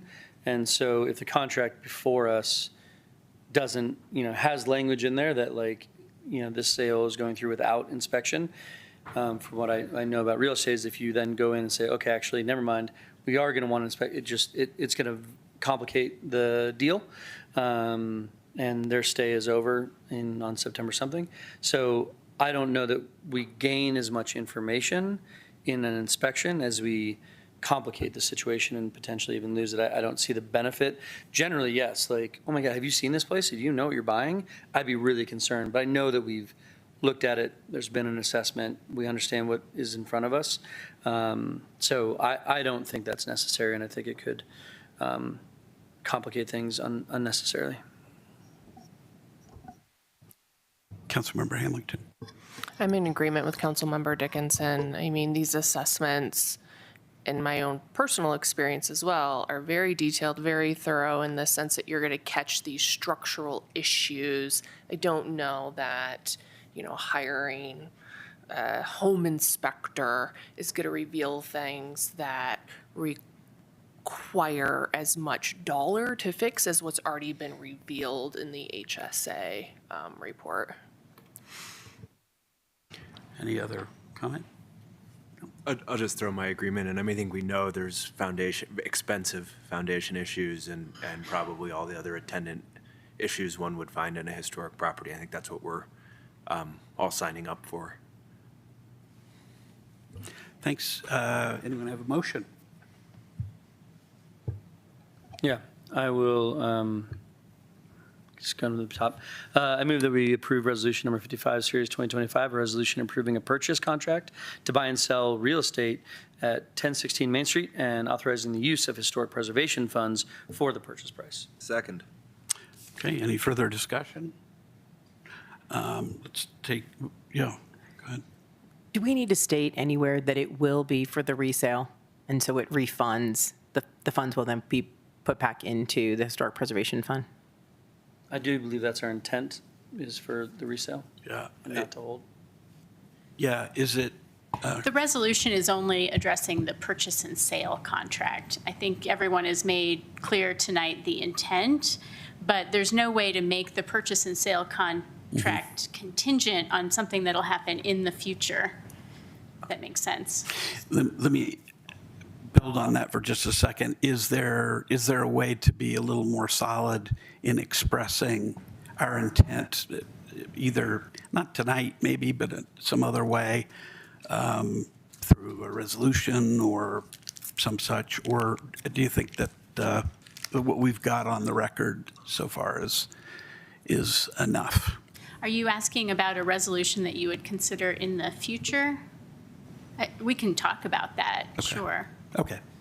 Yeah, I don't know whether it's useful or not, but to Councilmember Kern's point, I think it is what we're all talking about. I just don't know whether we needed to do anything more. So, any other comments, questions, thoughts? All right, let's take a roll call.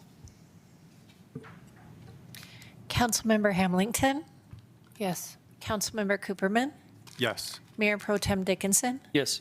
Mayor Lay, Yes. Councilmember Hefner, Yes. Councilmember Fahey, Yes.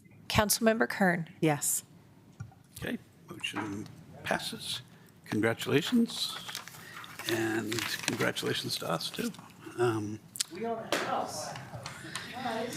Not yet. You got to close on it, right? Okay.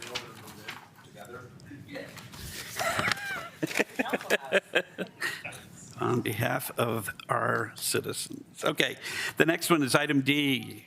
Now, ordinance number 1897, series 2025, an ordinance amending Title 17 of the Louisville Municipal Code concerning parking minimums for multifamily and adaptive reuse development.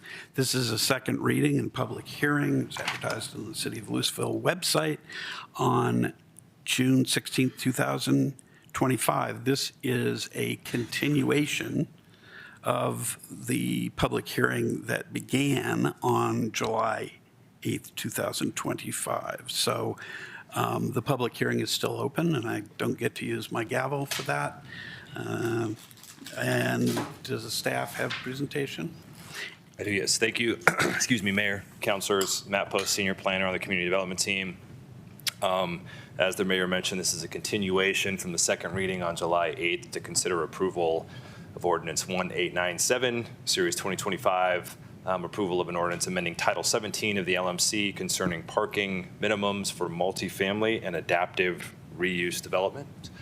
As council is aware, this ordinance is a direct response to House Bill 241304, which was adopted by the Colorado General Assembly in 2024. And the bill requires cities within metropolitan planning organizations, of which the city of Louisville is a part, to eliminate parking minimum requirements for new multifamily and adaptive reuse projects where 50% of the gross floor area is dedicated to residential uses. The bill, as you all know, applied to applicable transit service areas. The map of applicable transit service areas in the city of Louisville is on this particular slide. 44 of those were identified in the city of Louisville.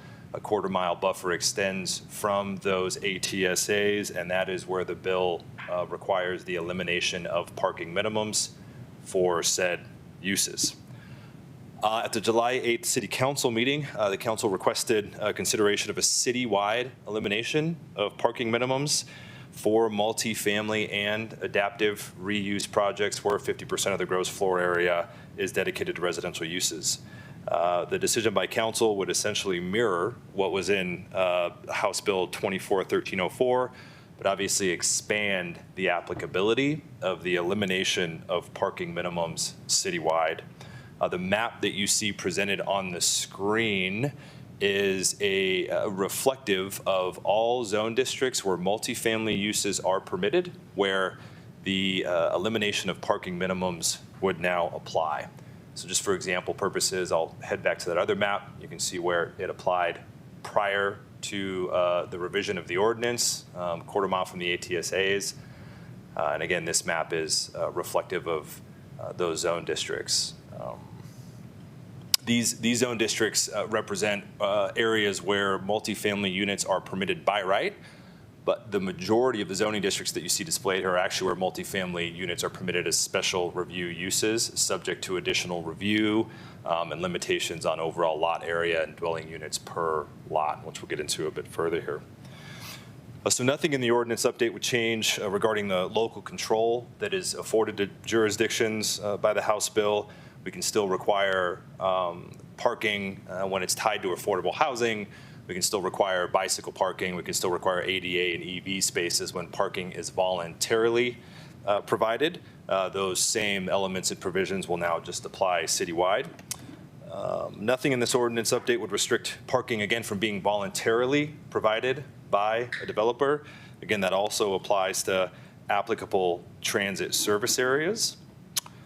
No changes are proposed to the zoning and review process within the ordinance that we had previously discussed and presented to City Council in regard to the multifamily and mixed-use residential projects, including those adaptive reuse projects. And a reminder that most properties outside of the MUR district along Highway 42 in the RM zone district, primarily in the Old Town overlay, may establish those multifamily uses via that special review use process. And in that process, we evaluate obviously the location and nature of the proposed use, compatibility with surrounding developments, and then potential adverse impacts. Another quick reminder that our previous analysis had found that the ordinance supports the city's housing plan, specifically identifying this, or rather the city's housing plan specifically identified that minimum parking requirements were a barrier to additional housing development in the city. And the study indicated that parking minimums increase development cost, reduce buildable area on site, specifically on constrained sites, and also negatively impact the feasibility of particular projects. So moving on to some additional analysis here. Again, as mentioned, I just want to reiterate, a developer may still voluntarily supply parking on site, even with the update to the ordinance that exists now citywide and also within the applicable transit service areas. Regarding the citywide elimination, staff found that the zone districts where the expanded ordinance apply, again, include zoning districts where multifamily units may be established via the special review use process. And those properties within those zone districts may support use types that would be similar to a duplex or row home or town home use on lots where there is adequate size to establish those uses. So that said, based on existing property configurations and zoning regulations within those particular zone districts that are outside of the applicable transit service areas, and even some within them, specific zone districts, staff do not anticipate that many residential zoning districts outside of that MUR district along Highway 42 and the RM district within the Old Town overlay will actually be in a position to establish additional dwelling units on site. This would be directly due to site constraints and existing zoning regulations. So overall lot size, setback requirements, and lot coverage requirements. I'm happy to answer some questions about what the details of those yard and bulk standards and how we view that when additional dwelling units may be proposed on a site where multifamily is permitted as a special review use. So again, while the proposed amendments to the ordinance may allow for the development of, what we anticipate duplex or row home houses in some of those districts, the practical truth of the matter is that the opportunities to develop a multifamily building and not provide parking will very likely be limited in scope outside of those RM and MUR zone districts. So with the prohibition on the application of parking minimums, we again recognize that there may be unintended consequences and potential spillover parking.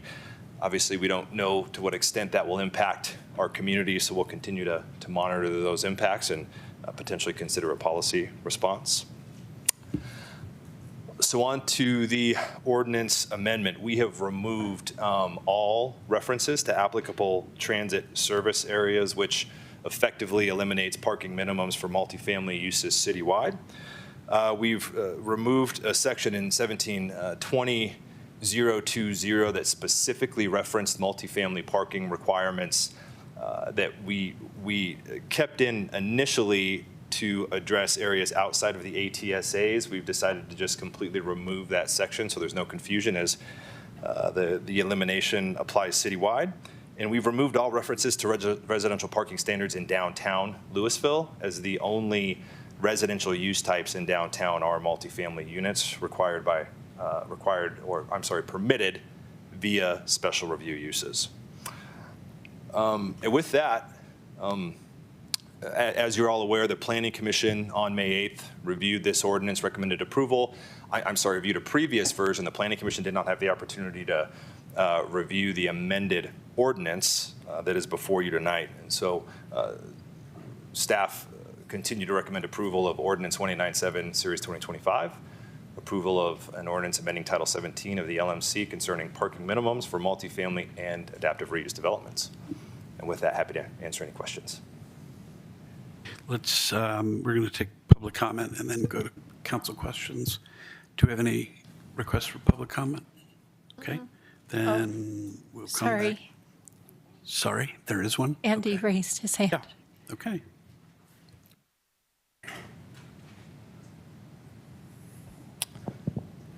Still Andy Johnson, Louisville resident. I think staff's assessment is spot on in terms of the impact of fulfilling this requirement from the state bill.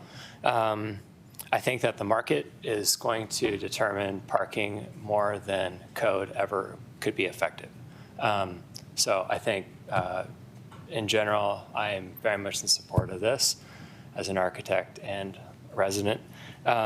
As you may be aware, the city of Boulder just recently started moving very seriously forward with no parking requirements. And that's a citywide thing for generally all projects. Longmont has removed minimum parking requirements and has put in place maximum parking requirements. Both communities, our larger communities, have had a lot more opportunity to explore housing, parking impacts, et cetera, more than we have, more than we've taken advantage of our opportunities to do the same. With the comp plan, with our recently adopted housing plan, and with all the considerations that are going to come in the next couple of years, I anticipate that we'll also have an opportunity to revisit this to where we are more aggressive about minimizing our parking requirements and right-sizing them and allowing the market to determine what's really required. It is very difficult for any developer and really any homeowner I think, in our community to not do parking. It is literal development suicide to not do that, and nor would it be funded. So again, I want to kudos to staff. I think the assessment's great. I think the presentation's spot on, and would like to see our city be more aggressive about how we address parking and be a little more progressive than what we've been in the past. So thank you. Thank you, Andy. Next up is Marianne Heaney.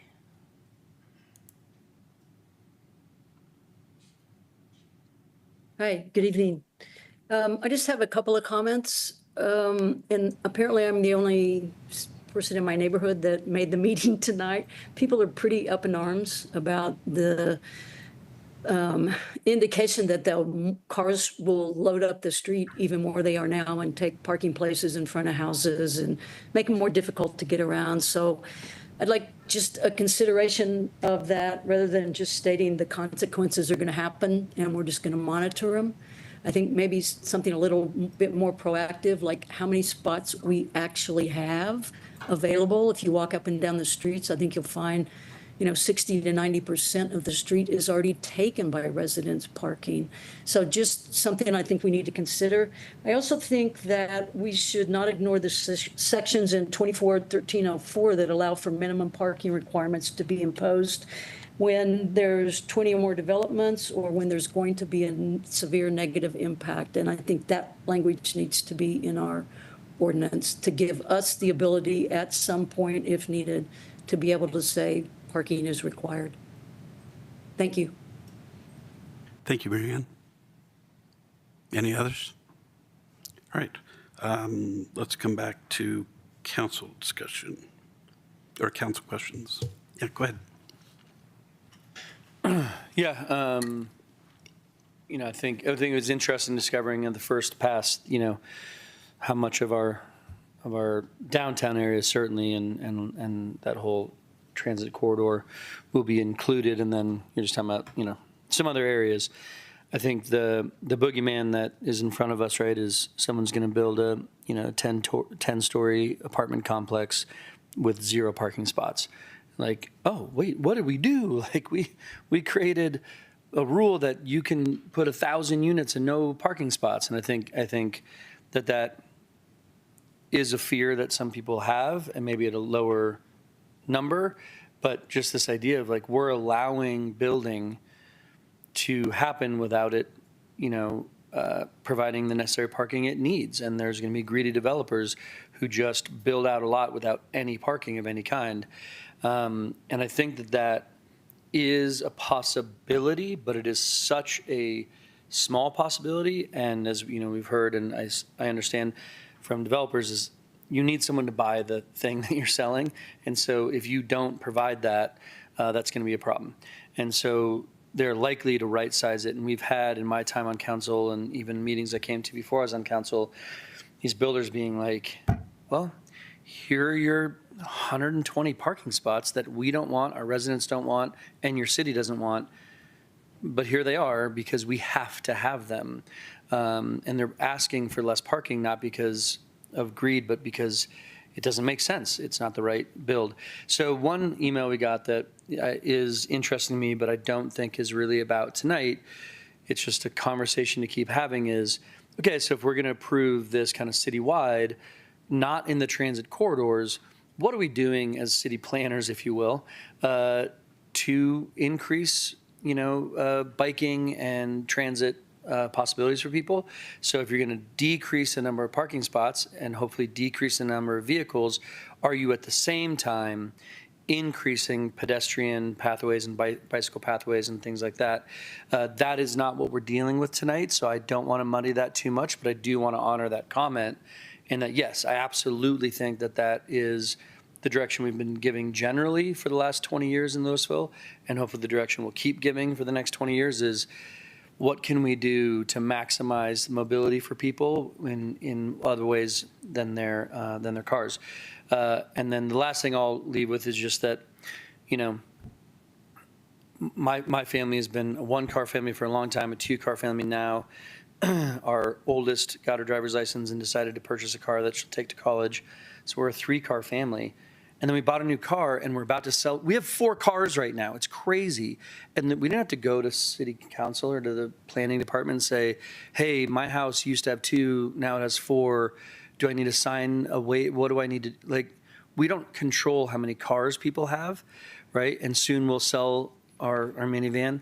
Getting rid of the minivan, guys, big news. And our kid will go off to college with their car. We'll be back to 2.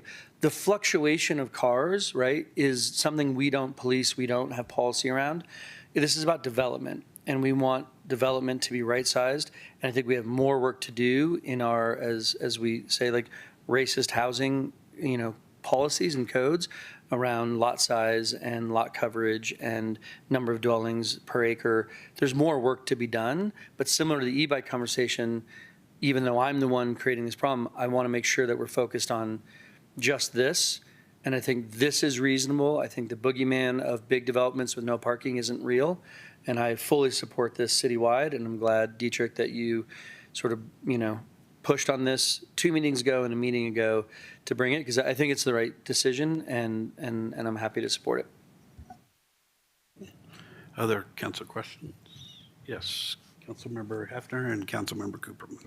Yeah, first I'll say thank you to all of you for considering this. And second, just want to confirm with staff that we're still going to, at some point in the future, look at expanding this even further. Yeah, but that's still on our work plan, yes. Great. Thank you. That's my only question. I think I have 2 questions. One, given the way that you've written the ordinance, if we rezone places or if we change zoning policies or things like that, will this still be compatible with those kinds of changes? Do you see any?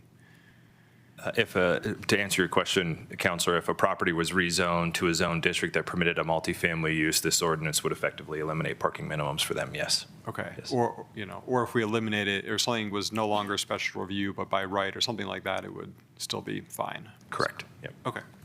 And then my other question, the last public comment made reference to some kind of exception that's allowed in the state bill. Could you speak to that? Yeah, I think we may have discussed this briefly previously. The bill does allow for a jurisdiction to require parking when developments are proposing 20 units or more. If you recall, there was a pretty significant reporting requirement that the bill implements, that the burden is on city staff to essentially show that there would be a significant negative impact if that parking wasn't required. We would then be obligated to report to DOLA every year with our data on why we required parking. So again, I think staff initially had determined that it would be quite a lift for staff to have to, again, essentially provide an analysis on behalf of a developer for why we're requiring parking. Okay. And we couldn't require the developer to sort of pay for any portion of that analysis, I assume? No, not that I'm aware of, no. Okay, thank you very much. Councilmember Kern. Thank you. So I think the spillover parking, from what I hear mostly from residents, is their biggest concern. I just thought I would kind of comment on it and see if I can help address it a little bit. I think one of the big new trends in a lot of not for sale, not for purchase properties, which I understand is a huge incentive to a developer to make sure they right-size parking so that they can sell something, but it's when it's going to be a rental property. The developers that develop rental properties tend to be less concerned because there is a higher demand and a need for the rentals. And I think right now there's a trend where they charge people for the available parking spaces. And this is even in complexes that were mandated to have parking minimums. So they're charging extra for that. And we're seeing the spillover parking from people who are living in apartments to avoid paying the extra money for the parking. So my thinking on this would be, if we can relieve that burden from the developers, let them put in the parking that they do find would be reasonable, I don't see that we're going to get much more spillover than we're getting now with people trying to avoid paying extra parking costs when they're renting a unit, because I think there is a difference between rental and purchase. My one real big issue with this, because my understanding is council at any point could come back and just say, this kind of isn't working, we're getting too much, not enough parking, we're getting a lot of concerns from the community members or businesses, because we have a development that builds next to a brand new King Soopers, and now everybody who lives in that apartment complex is parking in the King Soopers parking lot, right? So I can see that could be a potential problem. But my real worry is the lack of ability to enforce handicap parking requirements, so ADA compliance. And I don't know how we address this. I wanted to bring this up to you guys and to staff. How, is there a way, what are the requirements? Because my understanding was, especially in the transit-oriented areas, we're not allowed to put a requirement that they have to provide handicap parking. That's correct, and we did confirm that with DOLA, just to be clear that we can only require ADA spaces in the event that they are voluntarily provided. However, I think one of the scenarios that we would consider is when a unit is specifically designed, when I say unit, I mean dwelling unit, when a dwelling unit is specifically designed as accessible, there's actually a building code requirement that requires that parking be provided. We discussed this as a staff, and I think it's just something we're going to have to address if the scenario comes up, where, again, we have a dedicated accessible unit. I'd have to hope that a developer who is providing a dedicated accessible unit is also providing a dedicated accessible parking space voluntarily. But yes, we can't require ADA spaces unless they're voluntarily provided. If the scenario arises where an ADA unit is proposed, we're probably just going to have to address that and discuss that as a staff, is how we approach that, probably some negotiating conversations with that particular developer. Okay, because I was thinking too, there are apartment complexes that are built that have like interior hallways and elevators, so they don't always have to specifically designate. A lot of the units are just by the way they're designed, maybe not fully wheelchair accessible, but a lot of other handicapped accessibilities are met. And so because they don't have the designation, you don't have the requirement. So that's what I was trying to get at. Is there a way for us to then communicate with the developers our desire to make sure that that group of people is not disproportionately disadvantaged by not being able to have parking near where they live? That's a concern for me. I think staff can make it a point to have those conversations with these groups. I mean, obviously, with just the language of the bill, we can't require it, and we did just carry that through citywide. But that is part of our initial conversations with developers on a regular basis, and I think we can absolutely commit to ensuring that we continue to have those conversations. Okay, thank you. Okay, any other questions before we go to public comment for the second time? Any public comment? Second round? Okay. Any other conversation, comments from council? Yes, Councilmember Cooperman. Yeah. I'm going to support this ordinance. I think it's a good step forward. I'm interested, along with Councilmember Huffner, in looking at expanding it further to commercial. I also agree very much so with what Councilmember Dickinson said before. I just wanted to make sort of one particular comment. Basically, right, the state law requires us to bring this ordinance forward for the ATSAs, which do encompass most or even all of Old Town. So, we have received some comments about spillover parking, particularly in Old Town. I feel like by going citywide, we're not, or let me put that another way, right? We're sort of required by the state law to make these changes in Old Town. So, concerns about spillover coming from these required changes is not really in our hands, I feel like, for Old Town. And it's really in other parts of town where we're making this this choice to expand the ordinance. Yeah, thanks. Other comments? The only thing I'd just sort of emphasize is this is, we are talking about eventually looking at a broader ordinance, but I mean, this one is new multifamily and adaptive reuse, right? Which is going to be limited, I think, in most places in, particularly in Old Town. Is that not right? I'm sorry, Mayor, can you say that one more Yeah, time? I was just going to say, apologize.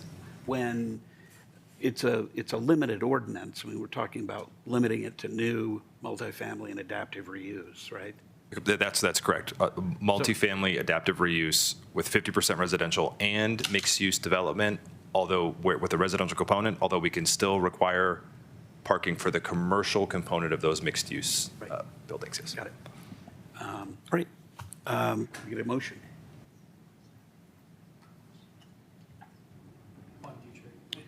Yes, I move to approve ordinance number 1897, series 2025.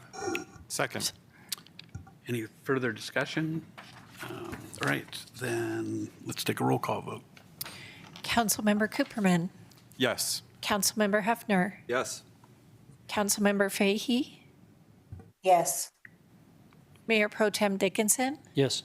Mayor Lay, Yes. Councilmember Kern, Yes. Councilmember Hamilton. Yes. Okay, motion passes. It is 8:09. We've got a couple of matters yet to go, so I'm going to suggest that we take 5 minutes and come back here at 8:15.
Ordinance number 1900, Series 2025, an ordinance amending Title 13 of the Louisville Municipal Code concerning water and sewer connections and tap fees. Second reading. The public hearing is advertised in the City of Louisville website on July 25th, 2025. And I open the public hearing. Any disclosures? No. All right. Do we have a staff presentation? Good evening, Mayor and Council. Kirk Carr, Director of Public Works and Utilities. Just brief presentation to echo two previous meetings we've had on May 20th and July 22nd, where we've talked about water and slightly sewer tap fees for accessory dwelling units. Accessory dwelling units being an important tool for the community for housing affordability, along with density and other tools that are in our tool shed to put together a full community for housing needs. Previous conversations, we've talked about water tap fees that the city had and sewer tap fees that the city had, and ADUs were not necessarily clear within our ordinances regarding tap fees. Staff did analysis, provide a 65-page data presentation on May 20th that expressed all the data that we looked at as staff and indicated that for water tap fees, staff felt there was an offset and that many detached ADUs will be replacing irrigated turf, which is a heavy demand user for water in the city.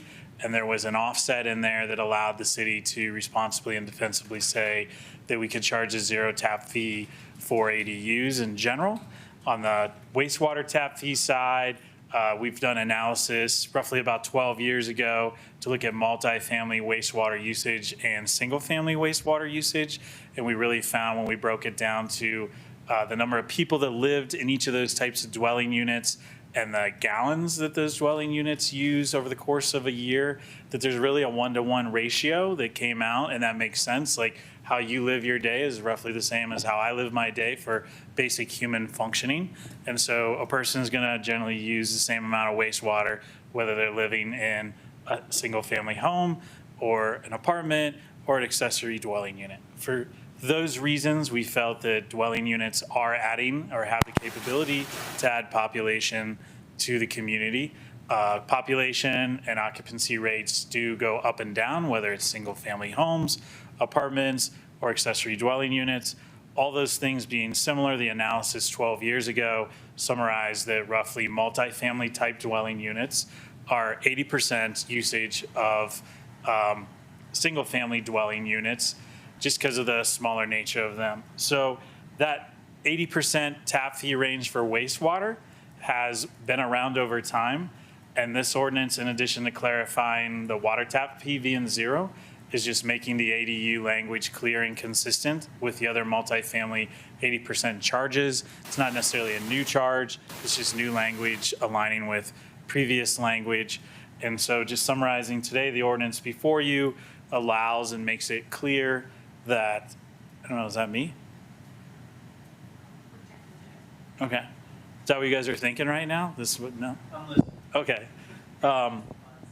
So the ordinance in whole makes it clear that when an ADU is constructed, that it can be serviced off the same water and wastewater connection through the primary residence. It is clarifying that there is a zero water tap fee for ADUs, and that the wastewater tap fee is 80% of a single family tap fee, which that price right now is $5,400. With that, I'll kind of conclude and open up to questions for you on the resolution. Thanks. Why don't we take a first round of public comment? Do we have any? One thing I did want to say, and I apologize, sorry. I do want to give credit to our local architects who've shared various perspectives and opinions on the matter. Andy Johnson, Peter Stewart, Eric Harntroff, and Eric Ellis, just they've put in a lot of time and effort looking at this matter too, and sending information and talking with the staff. So we just thank them for their efforts. Thank you. Is there any public comment? Up first is Andy Johnson, followed by John Iwi.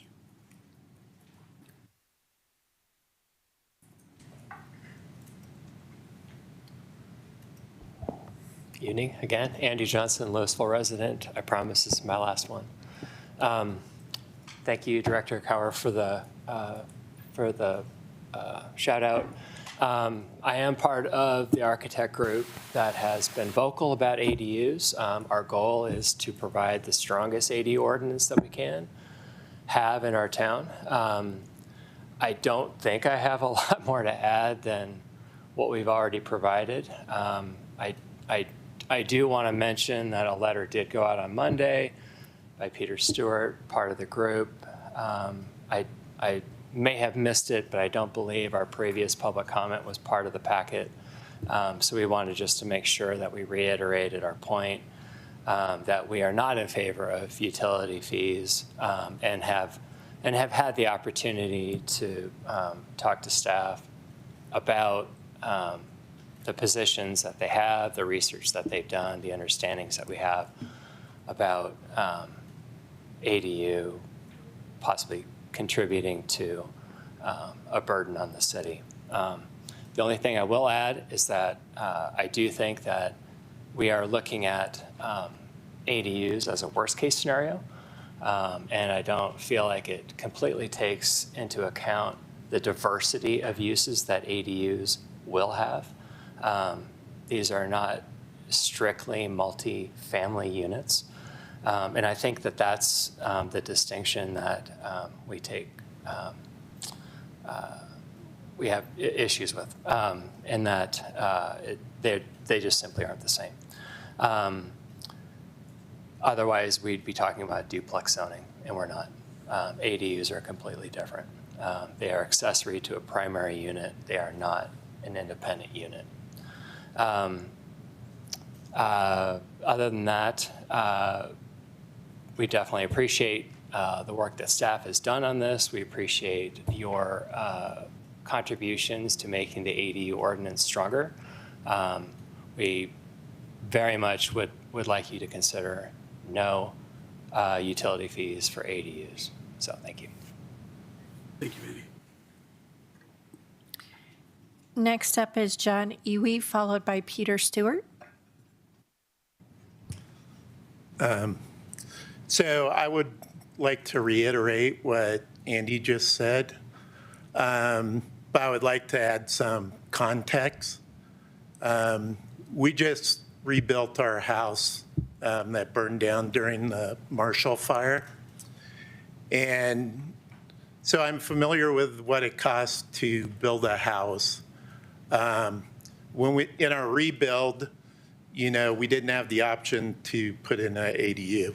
Number one, we didn't have the money to build it, but we did stub out utilities over our garage so that one day we could put in an ADU. My wife's father is elderly, and he's getting to the point where he may need, care, so we would like to have him nearby. We have 2 teenage kids. One's in college, one's going into college. That may boomerang back. So it was in our interest to, give ourselves some options in the future should something like that happen.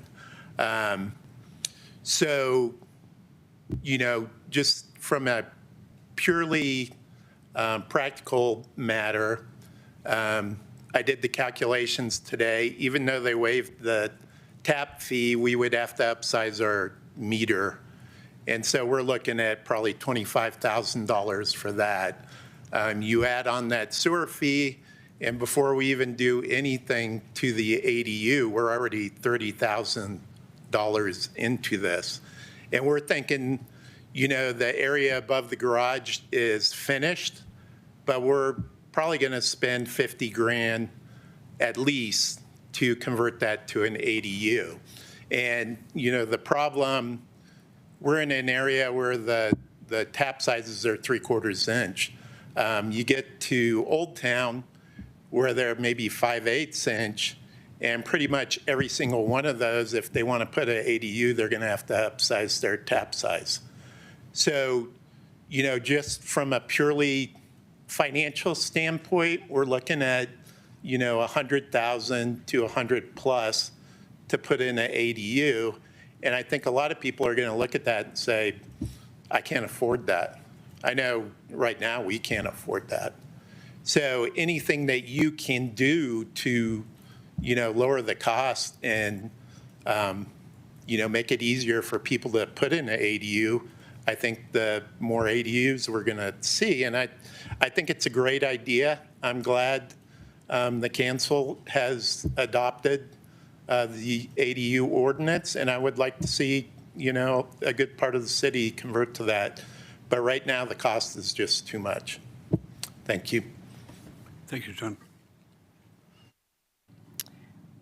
Up next is Peter Stewart. Yeah, hello, Peter Stewart. Live in Old Town Louisville and part of the architects group that has studied this issue. I guess the point I'd like to make is just to clarify that ADUs are not multifamily housing. They're just part of a house. And we like to have the flexibility to use our houses in ways that make sense for us and which change over time. I mean, sometime, at one point in time, a certain house might have one occupant, or it might have 4 or 5 or 6. And it's no different between a house with an ADU or a house without an ADU. Those population numbers could change and fluctuate over time depending on the family and the family needs. The other point is just how much of a mishmash that Chapter 13 is right now, with the different kinds of fees and fee structures between a guest house and an ADU. And why would a guest house over a garage cost $37,500 in tap fees, and a ADU over top of a garage costs $5,400 in tap fees, or the space over the garage has a smaller sink and it would be 0 tap fees? So I think simpler is better, and I would lobby for a simpler approach to this. And so my recommendation is 1 water tap fee for a single family residence, and one sewer tap fee for a single family residence, and keep it that simple. Thank you. Thank you, Peter. Any other public comments? Okay. There'll be a second round here shortly. Council questions? Yes, council member. So, Director Cower, what I've heard from you, right, is that there is, well, one thing, if maybe for you is, one, if you can kind of help people understand the verbiage of a tap fee. I think people get really frustrated and upset when they potentially are going to have a tap fee but not a new tap. It's like, wait a minute, I don't even need a new tap and you're charging me a tap fee? What's going on? So I think kind of helping explain what the purpose of the fee is, and why you call it what you call it. But to that second question, my understanding is that it's your expert opinion that these additional dwelling units, different A, but anyways, will likely increase the wastewater sort of usage, if you will, and that's going to have an actual cost to it at some point down the road. So we pay our monthly bills, but the point of the one-time fee, $5,400 in this case, is to cover sort of real costs that will be incurred over the next 20 years that we all pay into for dwellings. So that's I'll stop there. That's my question, is that, can you just kind of help us understand why we even charge this fee, where the money goes, and is it a real cost, or can we waive this because with the idea like it's not a real cost, we'll just waive it because it's not a real cost? I've heard from you that it is a real cost, so if you can talk to that. Sure. I'll start with the first one, verbiage of tap fee. Just historically, way before my time here, way before my predecessor's time here, that's the verbiage that the city picked for describing a service line that connects to the system, whether it's water system or sewer system. Other cities may call it a system development charge. Essentially, you're just trying to create a cost recovery mechanism so that when someone connects to your system, they're going to have some usage, or if they do improvements to some existing structure that increases that structure's ability to use water, there's going to be an increase in usage from that improvement. But either we recover those costs of that additional usage, and that additional usage causes us to have to install more infrastructure, whether it's upsizing pipes in the road, larger pump stations, increasing our water treatment or wastewater treatment capabilities. These things all have costs. So people pay for those costs through tap fees or system development fees in advance, and then over time, as we collect those fees, we do those improvements. So I would just say you could call whatever you want to call it, but it's a cost recovery mechanism to provide infrastructure for those demands. Now, is it a someday cost and we can really just waive it? It's actually not. We're doing capacity improvements now and upgrade improvements now on our wastewater treatment plant. That has caused our utility rates to go higher. And in order to smooth out those rates for all of our residents, we have borrowed money from our water fund for a few years to smooth out those rates so that those costs aren't as a big impact to all the user bills. So they're not someday costs, they're now costs. We are approaching build out. We are getting the build out with everything we're doing. And so we're not like some city that is halfway built and there is a someday improvement 10 years from now. Our improvements are now, and it's very challenging to get it all right. So anything that is not charged through a system development fee or a tap fee is going to be charged on all users' monthly bills. There's no other pot of money that doesn't impact someone. So it's whether the person coming in pays that cost or whether everyone pays that cost. And that's up to the city council. The ordinance is very clear for the staff that growth should pay for itself. And how you determine what growth is can be subjective from you. So that's the first part. And then likely increased usage. As I indicated, we had done analysis to try to compare whatever you want to call it, multifamily, an ADU, whatever. It's a unit that has a full bathroom and a full kitchen, being a full sink, dishwasher, and you add up all those basic needs for a human to comfortably live in a small box, and that's what the utility sees. It sees the usage from those basic fixtures that you need. Don't forget washer and dryer, but you have those basic foundational components of life that people want.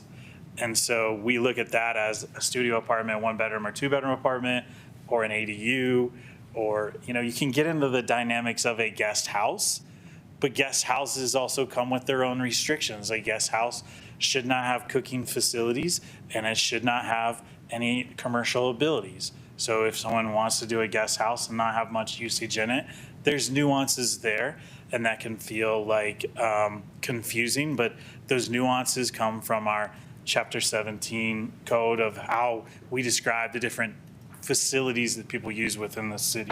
So anytime you have a box and someone can completely live in it, then you're going to add a body, or you're going to add 2 bodies, you're going to add 3 bodies. I don't know. It depends on the family. It depends on the size of the box, number of bedrooms. But we believe from just the pure utilities perspective that when you add a complete living unit with those basic foundational things, and then if over time all those things are maximized, the utility, the infrastructure, and your bills have to be able to provide that affordably and equitably to everybody all the time. So we can't just pick, we really just think it's going to be minimal use, and you should go with that for this usage. This other usage, they have more. We have to take overall averages and then build in some conservatism so that on our worst day, we can provide the most basic core services that the world relies on. So, other questions? Councilmember Hefner, and then Councilmember Cooperman. Yeah, thank you. That was really helpful, and I think you answered this, but let me just ask it again directly, which is, I think we've heard in the public comments a notion that the city can really add any number of ADUs, and it's not going to increase the capacity demands on the wastewater system. It's not going to increase the capital costs necessary to keep up with the wastewater system. I mean, is that plausible that we could say add 300 ADUs and there's no increase in wastewater demand? No, we know there'll be an increase in wastewater demand. Thank you. I had one question, just sort of a follow-up to Councilmember Dickinson's question. I don't know, it's a little bit tangential, but I'm still curious. So would you say, like, so when we go in and we say, oh, we need to increase our wastewater utility rates in order to fund things that we're doing now, does that suggest that we haven't charged enough in tap fees in the past? No, I mean, it's complex. You need to have a crystal ball that looks 10 or 20 or 30 years out, right? And then you do your best to set a fee that has cost recovery at this moment in time. And then sometimes when it's way out, you're trying to ride whatever construction cost increases are, what the world's doing. So, yeah, I mean, in some cases, you get full recovery. In some cases, the fees may not keep up with what was anticipated. In other cases, we have agreements with larger growth that comes in, and they just have a direct contribution for their infrastructure. So I think we do our best to charge an average cost and get that recovery from everybody and save it up and do what we need to do as quick as we can so we don't lose that buying power. Or on large projects, we get direct contribution at that point in time. So I do believe we have good cost recovery. I think if you look at our utility rate presentations, where we do comparables to other communities every year, we, as an aggregate of all our water, wastewater, stormwater, trash, we have one of the lowest, if not the lowest, utility bills in the region. And so I think we try to run lean and mean and responsible for all of you. And that puts our community in a very affordable position for their core service. Okay. And then one other question. So ignoring ADUs just for a second, when we charge tap fees, say the sewer tap fees for multifamily, do we charge different rates for different size units or not? We do not. I mean, you can start to slice everything in very fine terms, and that just gets very difficult. Again, we're working on averages with some conservatism, and it's just, no, we don't have a different fee for a studio versus a 3-bedroom apartment. Okay, thank you. Yeah. Yes, Councilmember Hamilton. So I do have a question, but I need to first state that, you know, philosophically, I agree with the statement that development should pay its own way. What I'm struggling with here is, you know, our expert opinion from staff. For me, it's on one end of the spectrum here versus some expert opinion from individuals in our community and community opinion. There's like a wide gap here that I'm having a really challenging time wrapping my brain around. So I'll put a period at the end of that sentence.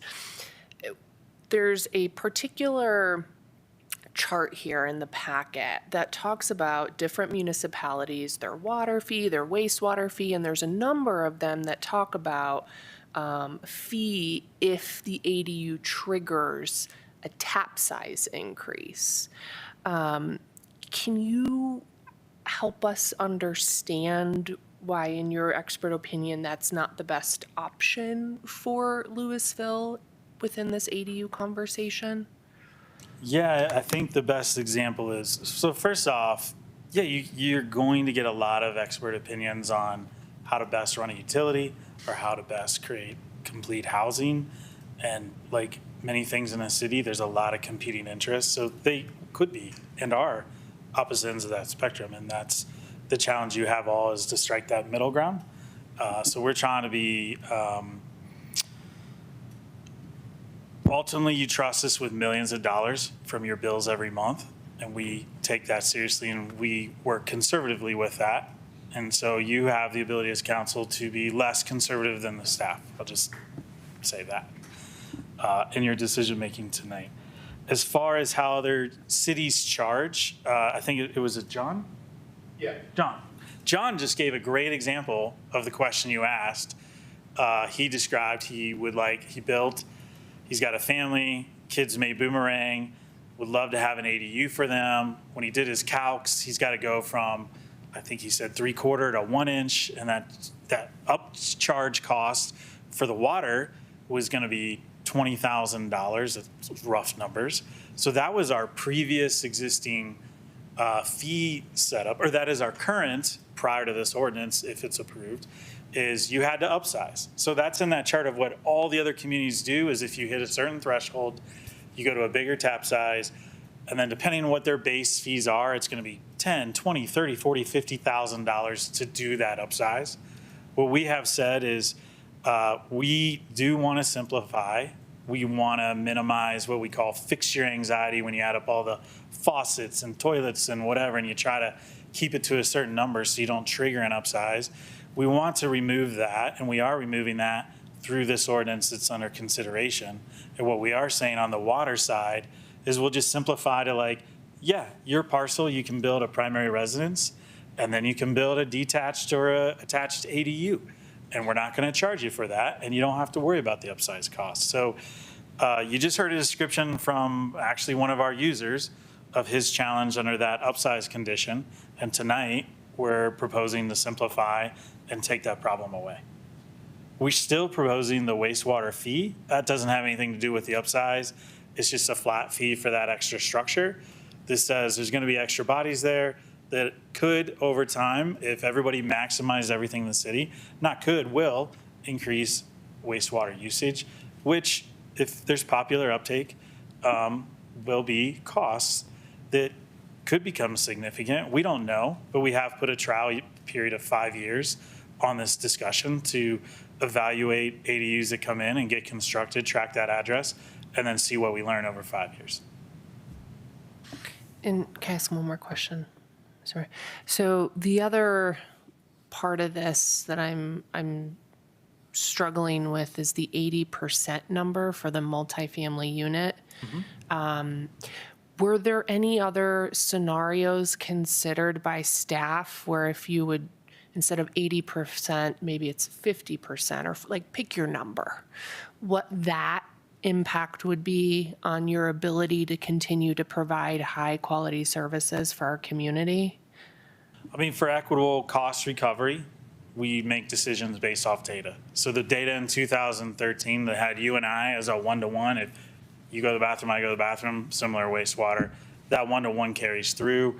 When you compare the overall indoor use of the units of, let's just call it the multifamily for a minute, not trying to be anything disrespectful towards ADUs, versus a single family home. 12 years ago, it went from like 68 to 76, 78% of usage ratio, and we just went with 0.8 to be conservative. And then just in this last year, it was like from, let's say 69% up to 83%. So we just feel off of the data and actual usage that 80% number has been validated twice over time, and it holds. So we're giving you a data-driven recommendation. So no, we didn't just say, well, we don't like 0.8, we would love some other number that feels better.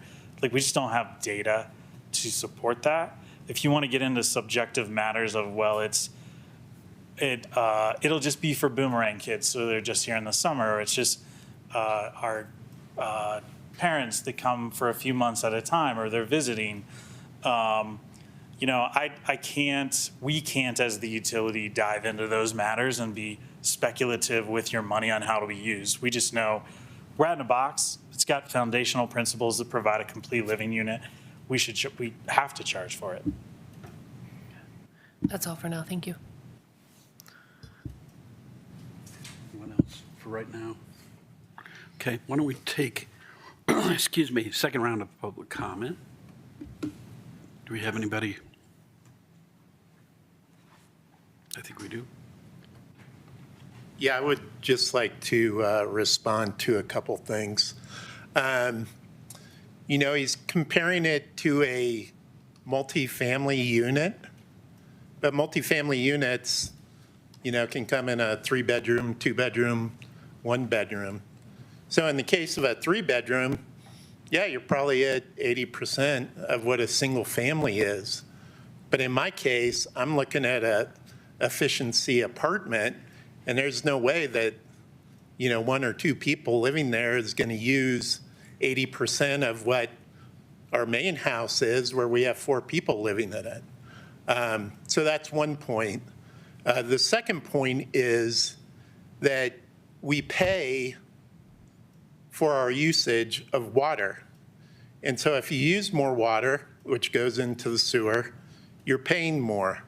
So there's already a cost recovery there. If you have somebody, using way more water than the next people, then, you're going to pay more for that water. And it's also tiered, so if you get into the next level of it, then you're paying much higher than that. So there is a cost recovery already built into the system. It's not just that the tap fees are going to pay for all this infrastructure. And the third item that I would like to raise is the infrastructure in our neighborhood's already there. We're not building new infrastructure that's going to be turned over to the city. It's already there. It's already functioning. They don't have to upsize our sewer line in our neighborhood. If we have, several ADUs in there, they may have to upsize the sewer treatment plant or the main lines, but I think that's probably a rare occurrence. But I just wanted to point those out. So, thank you. Thanks, John. Any other? Up next is Peter Stewart. Yeah, hi, Peter Stewart again.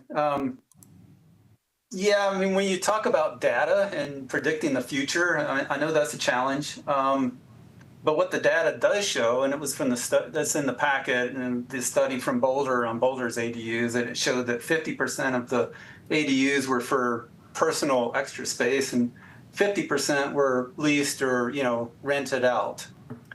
So by that matrix, you could say, well, if it's 50%, maybe it ought to be 50% of the multifamily rate instead of 80%. The other point is measuring if there's really impact over time. Well, it depends on how you measure it, of course. There's all that, all the different ways of looking at things. I mean, if you look at average household size, I think the average household size for single-family resident is about 2.5 now, and it's predicted to go down over time. With the addition of ADUs, it may not go down, or it still could go down. We don't know. I really doubt the average household size would increase even after the its implementation. And then staff mentioned the idea of tracking these properties for 5 years. Well, that's just not going to give you any good data because, one person might use the house in one way for the 5 years, then they might sell it to somebody else and they'll use it in a totally different way. And so, that's not really a predictor. The only way to measure it would be to measure average household size over the whole city. And if there's a difference after 5 years between the average household size between now and after ADU implementations, that's the kind of data you would have to look at. So thank you. Thank you, Peter. Any other public comments? Okay, why don't we bring it back to council then for discussion? So we want to jump in? Yes, Councilmember Kern. Thank you. Director Zaccaro, this might actually be for you. Just to help anybody who's still listening tonight, to clarify the ADUs versus a guest house use versus somebody who's doing like an extra space over the garage that may just add a full bath versus a full kitchen and a washer and dryer and everything. How are we differentiating that for people? I mean, is there a simple way? Is it incredibly complex, like what I just listed, all the different options? Yeah, so a guest house has been specifically defined in our zoning code for quite some time. And it's a use question and a physical development question. Like you can't put cooking facilities in a guest house per the zoning code. You also can't rent it. It can't be occupied by some, another family. So it's still a single dwelling. So the difference is an ADU can be rented and there can be two different households then on that property. So that's the distinction. On a guest house, it's really a question of, I think, the number of fixtures, right? Because it's all one single family unit. So guest houses under our code also are defined as detached specifically. We talk about guest houses as potentially being attached as well, but that's not how it's defined in our zoning code. So I think that's up to the utility on how they look at additions to homes. Basically, it's an addition to a home, or it's a detached structure on a home, but it's not allowed to be occupied. And so then it's a question, I think, of number of fixtures for the total property and whether that triggers a 3/4 inch or a 1 inch is how I would look at it. Okay, but let's say the gentleman who just rebuilt a home and has a space that's not been identified or finished off as an ADU, it would almost be advantageous for them then to say, we're going to identify it as an ADU. So what I'm trying to, I think, get at is there's so many options. It's, do I call it an ADU? Do I just name it something else? If it's in the basement that I'm doing or over the garage, it's not going to qualify as a guest house. And we're saying if it's an ADU, so you can use it for yourself. It could be a home office, My husband likes to make his own lunch at during the day, believe it or not. So like maybe I do want a small kitchen in there and it's just a home office. I'm not going to be renting it. Oh, or my mom's going to come, like we were saying, part-time use, or the kids are coming home for college in between jobs. And I guess my thinking is then, would it be advantageous for him to say, it's an ADU? I don't have to pay for the upsized tap fee. Right. So again, I think it's how you use it. So I think if you are creating a unit that has the potential to be rented out to another household, then if you do not go through our ADU permitting process, then you would be violating the city code. Now, people could also fit out their house for different reasons and use it where they're not renting it to another household. That would not be a violation of the code. And to clarify, it would not be a violation of the code to have personal use, you have no intention to rent it, and you did want to still add some cooking facility into it, but it's part of your home, it's in your basement, you have a second kitchen down there? So so if it's attached under our zoning ordinance, if it is part of the house and it's not detached, yes, you can add, a lot of people have cooking units in their basements and things like that. The physical development of the attached house under the code. Now, I'll mention that hasn't been implemented for clarity. The city hasn't always implemented it that way, but the code is very clear in the definition of a guest house that it is a detached unit. So that's how it has been implemented recently, because that's exactly what the code says. I would just add, from the utility perspective, a guest house, there's no cap on number of fixtures. Like we talk about a guest house like it's this little tiny thing over a garage. There's some large lots in Louisville that could technically build a large guest house with a lot of fixtures. We can't control that. But an ADU has very specific terms about how it needs to be built and the size limits. Okay. But I think that one of the interesting points, and Peter just brought this up, was in other communities, how the ADUs are being used is about 50% full-time and 50% part-time use, like for personal reasons, what have you, not necessarily renting them.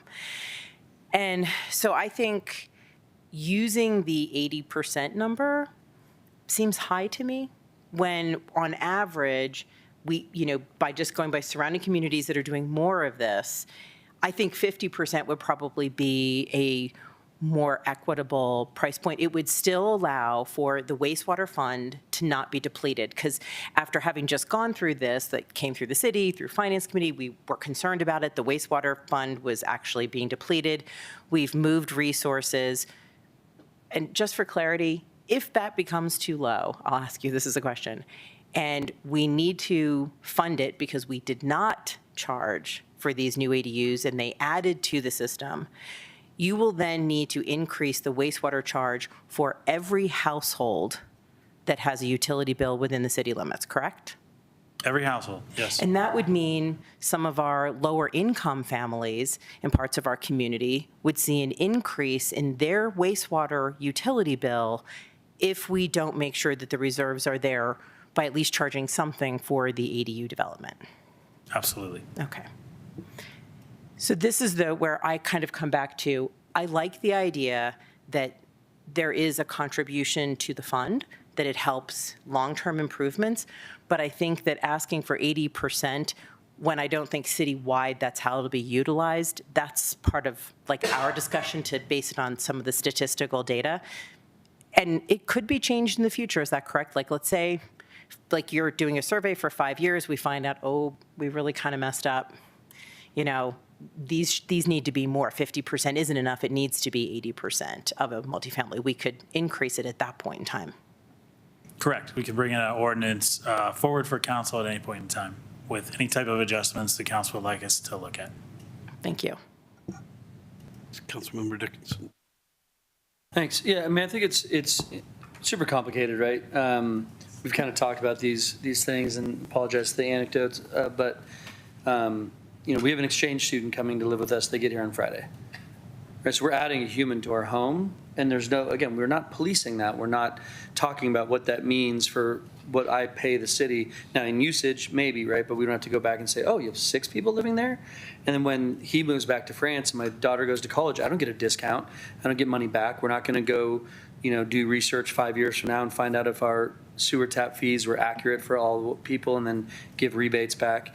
We're not going to do that, right? So we need to have consistent rules, and we cannot, my understanding is, play the game of, well, I wonder how it might be used or not used. Like, if I'm going to build an ADU, there's an assumption that I have the right to use it as a separate housing space for a separate family, and I can rent it. And because I can use it that way, the only time to ever charge me this fee is when I set it up. And so I don't mind there being a fee. I think the fee makes sense. We have it for every building we build in the entire community. It just sort of, it makes sense. But this is unique. It's ADUs. It's a little different. It's on a lot. You're already connecting into the other. I get why it's more complicated. For me, I feel like this is a cost. It has to be paid for.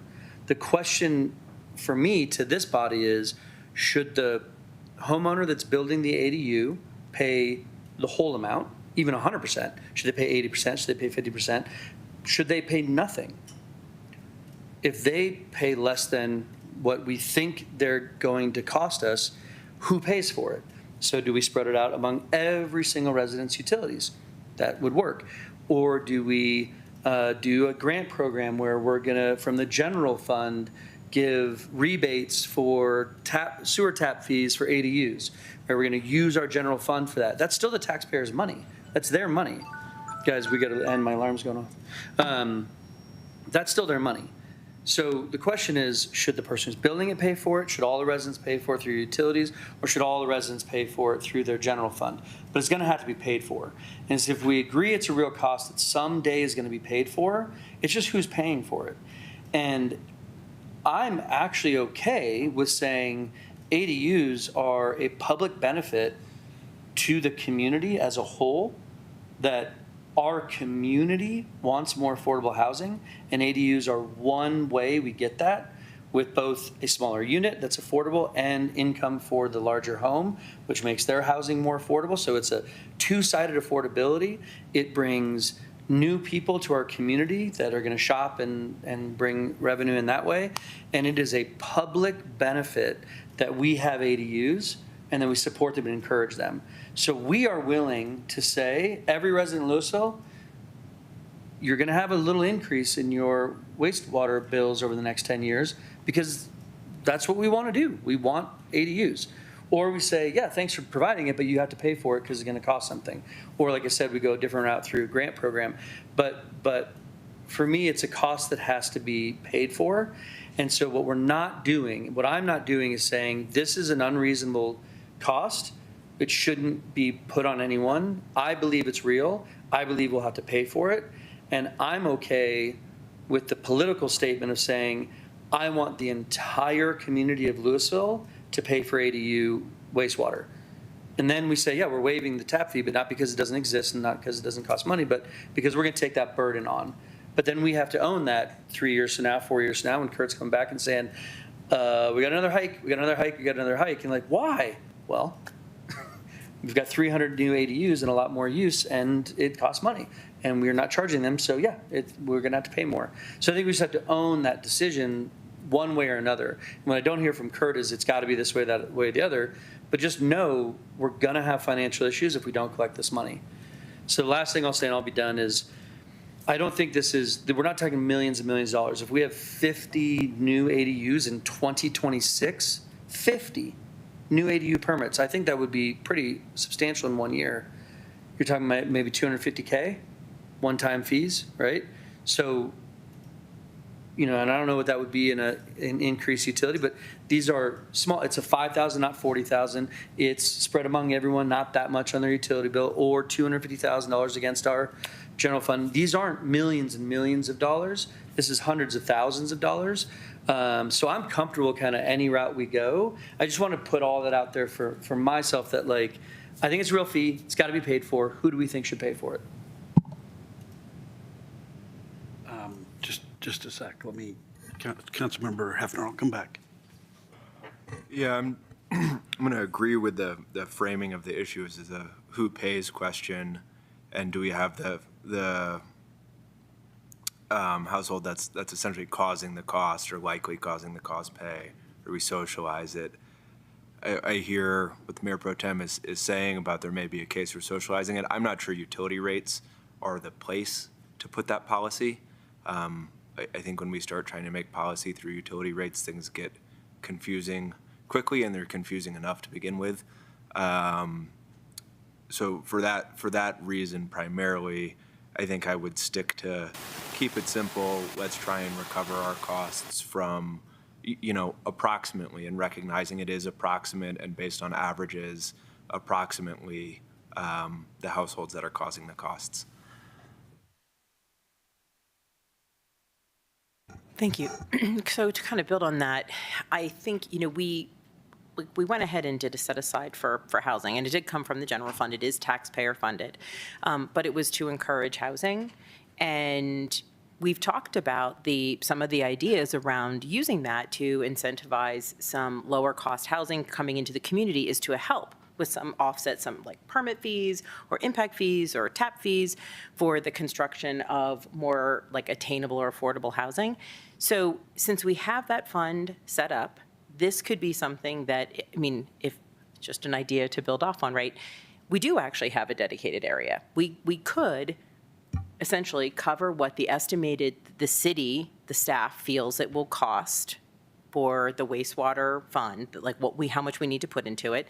And that fee is essentially waived to the resident, and it is automatically funded as part of our housing initiative, essentially, from that housing fund that we have dedicated funds into already. That would be one way to go with it. The other way is to say, it is going to be paid for the person who is building the ADU. If they are renting it, they're going to be benefiting, not the larger community. Profit-wise, right? And I don't necessarily think that we need to charge the full 80%, because I think averaging it out on how it is used, yes, everybody will have 100% of the option to rent it and have it be full-time occupied. But I think the reality is that's probably not the likely scenario, and we see that in all of our surrounding communities. And that's where I say, let's cut it in half. It feels like it would still be a reasonable price to pay to build an ADU and have it as an option for multiple things to do with it, whether it's rented or just use it. The wastewater fund doesn't get depleted, and it puts into the system what's necessary. Others? Anybody else? Go ahead, Councilmember Cooper. I also really appreciate the framing that Councilmember Dickinson did. I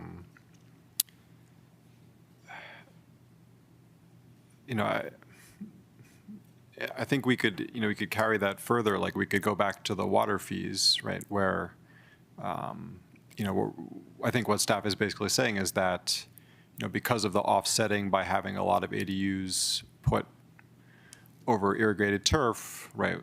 We sort of, on average, don't really expect an increase in demand, right? But right? You could then ask, is it fair for people who don't build an ADU over irrigated turf, but rather have build an attached ADU or something, but then still irrigate all that lawn, should they essentially have those costs socialized to everyone else?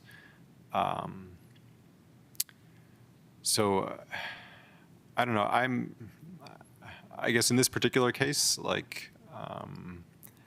I do feel like that having ADUs in the city brings benefits to the community at large. So I'm okay with socializing some of the cost. But I still feel like, individuals are making decisions to build an ADU or not to build an ADU. And I feel like, making that decision, they should still bear probably most of the cost. So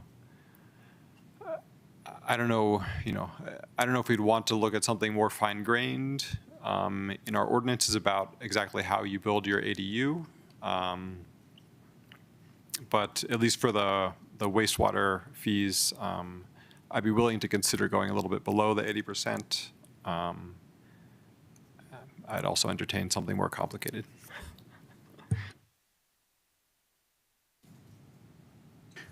I guess just a couple of points. I certainly agree that the cost is the cost. To the point about the difference between a tap fee and, the monthly charge. I mean, the tap fee is for infrastructure that goes along with, or a part of the infrastructure that's going to get built eventually. And if you don't happen to be in a neighborhood that needs something more immediately, somebody else in the past paid for what you have. It's just, it rolls along. I am likewise concerned, as Councilmember Hefner is, in trying to, I think, do too much with utility rates. And what I mean by that is we have already been required to, I think it's a good thing in the end that we allow people to build ADUs here, and that the state kind of pushed us along into that. That's already a benefit to the city. I'm not sure, but whether we would have taken a little longer had we not had that requirement. It's just, who knows? But my, I guess my belief is that people are going to use those to their best and highest use, and they're going to recover, they're going to rent it out at a market rate or something like that. They're not necessarily going to use it for kind of affordable housing. I think to the extent that we want to incentivize people to do that, and I think we should, that's something I think we do outside of the rates, or the tap fees. I just don't think that's the place to do it. I think where it's appropriate to do that is Councilmember Kern suggested one option. There's probably others as well. And I'm concerned about the idea of socializing costs where the benefits inure primarily to the homeowner and the costs fall on people in the community, people who don't have that much money, people who are on fixed income. And I don't see being able to make a really good case to them that somebody over here who's getting an ADU, which is a good thing, and renting it out at a market rate should be able to socialize the entire cost of that to get a break on the fee. I think having the ability to do ADUs is a social good in itself. And if we want to make more out of that, we do it outside. So that's my take on it. I really appreciate the incredible amount of work that goes into the development of utility rates and tap fees and all of it. It's incredible. And I know from having talked to the city manager about it, and I know, or I at least can appreciate all of what's gone in there. I don't want to second guess that. I think I'm willing to take that as a given. I'm also not saying that we can't change the number. I just am sitting there thinking, well, how do we make a principled decision to move off of like 80% on the water tap when there's, that's just a guess. And I don't know, I'm a little uncomfortable with that. But I think having another discussion later about how to help those who are using their ADUs to not just create more housing, but create more affordable housing. That's a separate discussion and a really important one to have, regardless of what we do here tonight. But I'm having a hard time rationalizing to myself that we somehow kind of twist this, twist these numbers into something other than what we've got. So that's my take. Anyone else? Yes, Councilmember Hefner. Yeah, I'd like to make a motion. So I move we approve ordinance number 1900, series 2025. Second. Any discussion?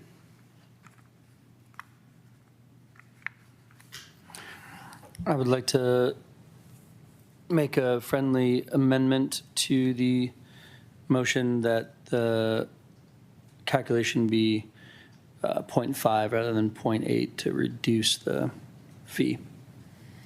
I do not accept.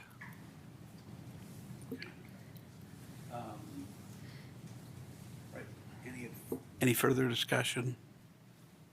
Right, then let's take a roll call. Mayor Pro Tem Dickinson. No. Councilmember Kern. No. Mayor Lay. Yes. Councilmember Hefner. Yes. Councilmember Cooperman. Yes. Councilmember Fahey. Yes. Councilmember Hamilton. No. 4-3. Thank you very much. This was a really good conversation, I think. I appreciate all. And I know that because we look at utility rates, fees, and tap fee, we're going to come back to this at some point. There's going to be empirical information that may lead us in a different direction or a more nuanced direction. But I want to thank staff. I want to thank the public. I want to thank the architects that have put an incredible amount of time into this issue, and thank my fellow council members for a really robust discussion. All right, let's move, to item F, which is resolution number 56, series 2025, a resolution approving change order for the 2025 street resurfacing project, Washington Avenue Speed Cushion. We've got a staff presentation from Director Corr. Yes, Mayor. Washington Street by the Coyote Run crossing has 4 speed cushions, which were installed roughly 2018, 2019. Since then, we've installed other speed cushions in the city, most recently Polk Dahlia corridor. Those newer speed cushions, slightly different configuration, which has a little mellower feel when you're driving the car. We've received requests to retrofit the Washington Street speed cushions to the more mellow standard, which is our current standard moving forward. And before you is a change order for existing contractors that are working on our paving program for roughly $51,000 to do that retrofit on 4 sets of speed cushions. I guess I would also say about the speed cushions is we've tried different ways to position them across the road through development of our standards for Louisville. And we've did them in ways where the speed cushions did not encroach into bike lanes, at which point cars chose to drive in bike lanes to not have to endure the speed cushions, at which point bicyclists complained that now there was another unsafe condition, at which point we install pylons in some areas to keep the cars from going around the speed cushions, at which point we get complaints about the pylons protecting the bike lane from the speed cushion. So regardless of what we try to do to adapt, somebody will be unhappy. We believe the standard that we're pushing forward, which is speed cushions that have been adapted to Louisville Fire's desires of spacing for their trucks to respond fast, and for the speed cushions that will encroach into bike lanes but have white markings on the ends so it's clear that there's a grade change, makes all users be aware and not on autopilot, and slow down around areas where we're putting speed cushions, which are areas around recreational crosswalks or school crossings. So that is what is before you, is a retrofit of 4 speed cushions for $51,000 using existing contingencies from our paving program that is going well, and we don't anticipate it'll be additional budget impact from anything you've already improved for the year. Okay, council questions? Councilmember Cooperman. If we didn't use our contingency funds, they would basically just be turned back into some program. Is that correct? Yeah, any contingency fund for paving goes back into your capital fund reserve. Okay. And I wanted to re-ask a question which I was still not quite clear about. So currently, some of the speed cushions on Washington have those reflective pylons in the lead up, separating the bicycle lane from the driving lane. If we did the retrofit, would we just remove those entirely, or would we retain those reflective pylons? Moving forward, we will have no pylons. Okay, thank you. Any other questions? Yes, Councilmember Dickinson. What will be the biggest complaint when you're done? Depends who rides it first. Okay, thank you. Other questions? Okay, why don't we take public comment? No public comment? All right, then let's come back to council for discussion. Any further discussion? Councilmember. I appreciate it. I mean, these have been pointed, we have many speed bumps in our town, and this strip has been pointed out as flawed. And so I think it's appropriate that we're fixing it. I don't think it's anyone's fault necessarily, but we do get a lot of complaints about these particular, I'll just call them speed bumps. So I think this is appropriate, and I appreciate you addressing it. Councilmember. Again, yeah, thank you for doing this. For 2 years, I've been talking about these. It was the first thing, and it's almost always the last thing I hear every single week from residents in the Ward 2 area who drive this.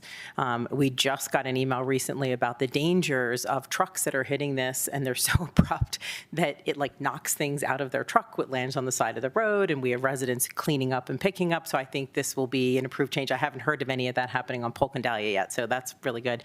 So I actually move that we pass resolution number 56, 2025. Second. Any discussion? Okay.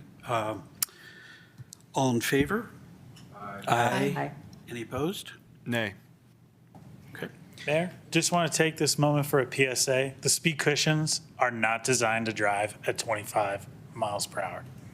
Yes, They're meant to slow you down below 25. We'd still like everybody to slow down so that they can stop if there is a pedestrian in a crosswalk. All right. The next item is executive session, and that is an executive session on real property acquisitions and disposition. So I'm going to turn it over to the city attorney for the next piece. Thank you, Mayor. As noted on the meeting agenda, the city manager is requesting an executive session for the purpose of discussing real property acquisitions and dispositions pursuant to Section 5-2C of the Home Rule Charter and CRS Section 2464024A, specifically as to appraisals and other value estimates and strategy. Prior to entertaining any motion, the interim city clerk will read a statement required by the city code. It is the policy of the city to conduct public business and meetings open to the public. While in executive session, it is inappropriate to take straw votes, keep minutes, or to make any final decisions. It is the duty of each member to ensure that executive sessions are conducted in strict compliance with this ordinance, state and federal law, and any applicable provisions of the state and federal constitutions. If at any time the scope, nature, or parameter of this executive session goes beyond the publicly stated topic, it is the responsibility of the council to terminate and cease any further deliberation within the executive session and return to the public meeting. Only those topics described in city ordinances may be discussed in an executive session. Those topics are summarized as follows. 1, where federal or state law requires that the information being discussed remain confidential. 2, certain personnel matters involving only employees directly appointed by the city council and other personnel matters upon request of the city manager or mayor. 3, consideration of water rights and real property acquisitions and dispositions, but only as to appraisals, value estimates, and strategy. 4, legal consultation with an attorney representing the city with respect to pending litigation. Regarding the authority for the executive session, Section 5-2C authorizes an executive session for the purpose of discussing real property acquisitions and dispositions, but only as to appraisals and other estimates of value and strategy. An executive session for these purposes is also authorized by the Open Meetings Law, Section 2464024A of the Colorado Revised Statute. The request involves potential acquisitions of real property. And with that, Mayor, you may entertain a motion to go into executive session. I move to go into executive session for the purpose of discussing real property acquisitions and dispositions, and that the executive session also include City Manager Diana Langley, Deputy City Manager Sama Fox, Community Development Director Rob Zaccaro, and City Attorney Kathleen Kelly. Can we get a roll call, please? Mayor Lay, Yes. Councilmember Hamilton, Yes. Councilmember Cooperman, Yes. Councilmember Fahy, Yes. Mayor Pro Tem Dickinson, Yes. Councilmember Kern. Yes. Councilmember Hefner. Yes. Okay. We will adjourn into executive session. And we will come back and finish out the meeting with a report when we're done. Thanks.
The city attorney will now report on the executive session.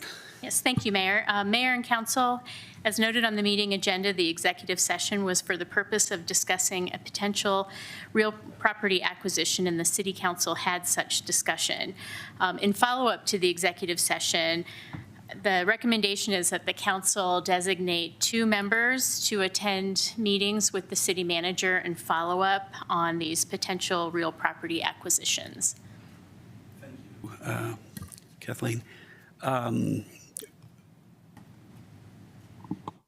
guess I'll nominate Councilmember Hefner and myself, because it was on the letter that came concerning at least one of these properties that we're dealing with. Second? Second? Second. Okay. Any discussion? All in favor? Aye. Aye. Any opposed? Okay. Let's go back to the end of this. I think it's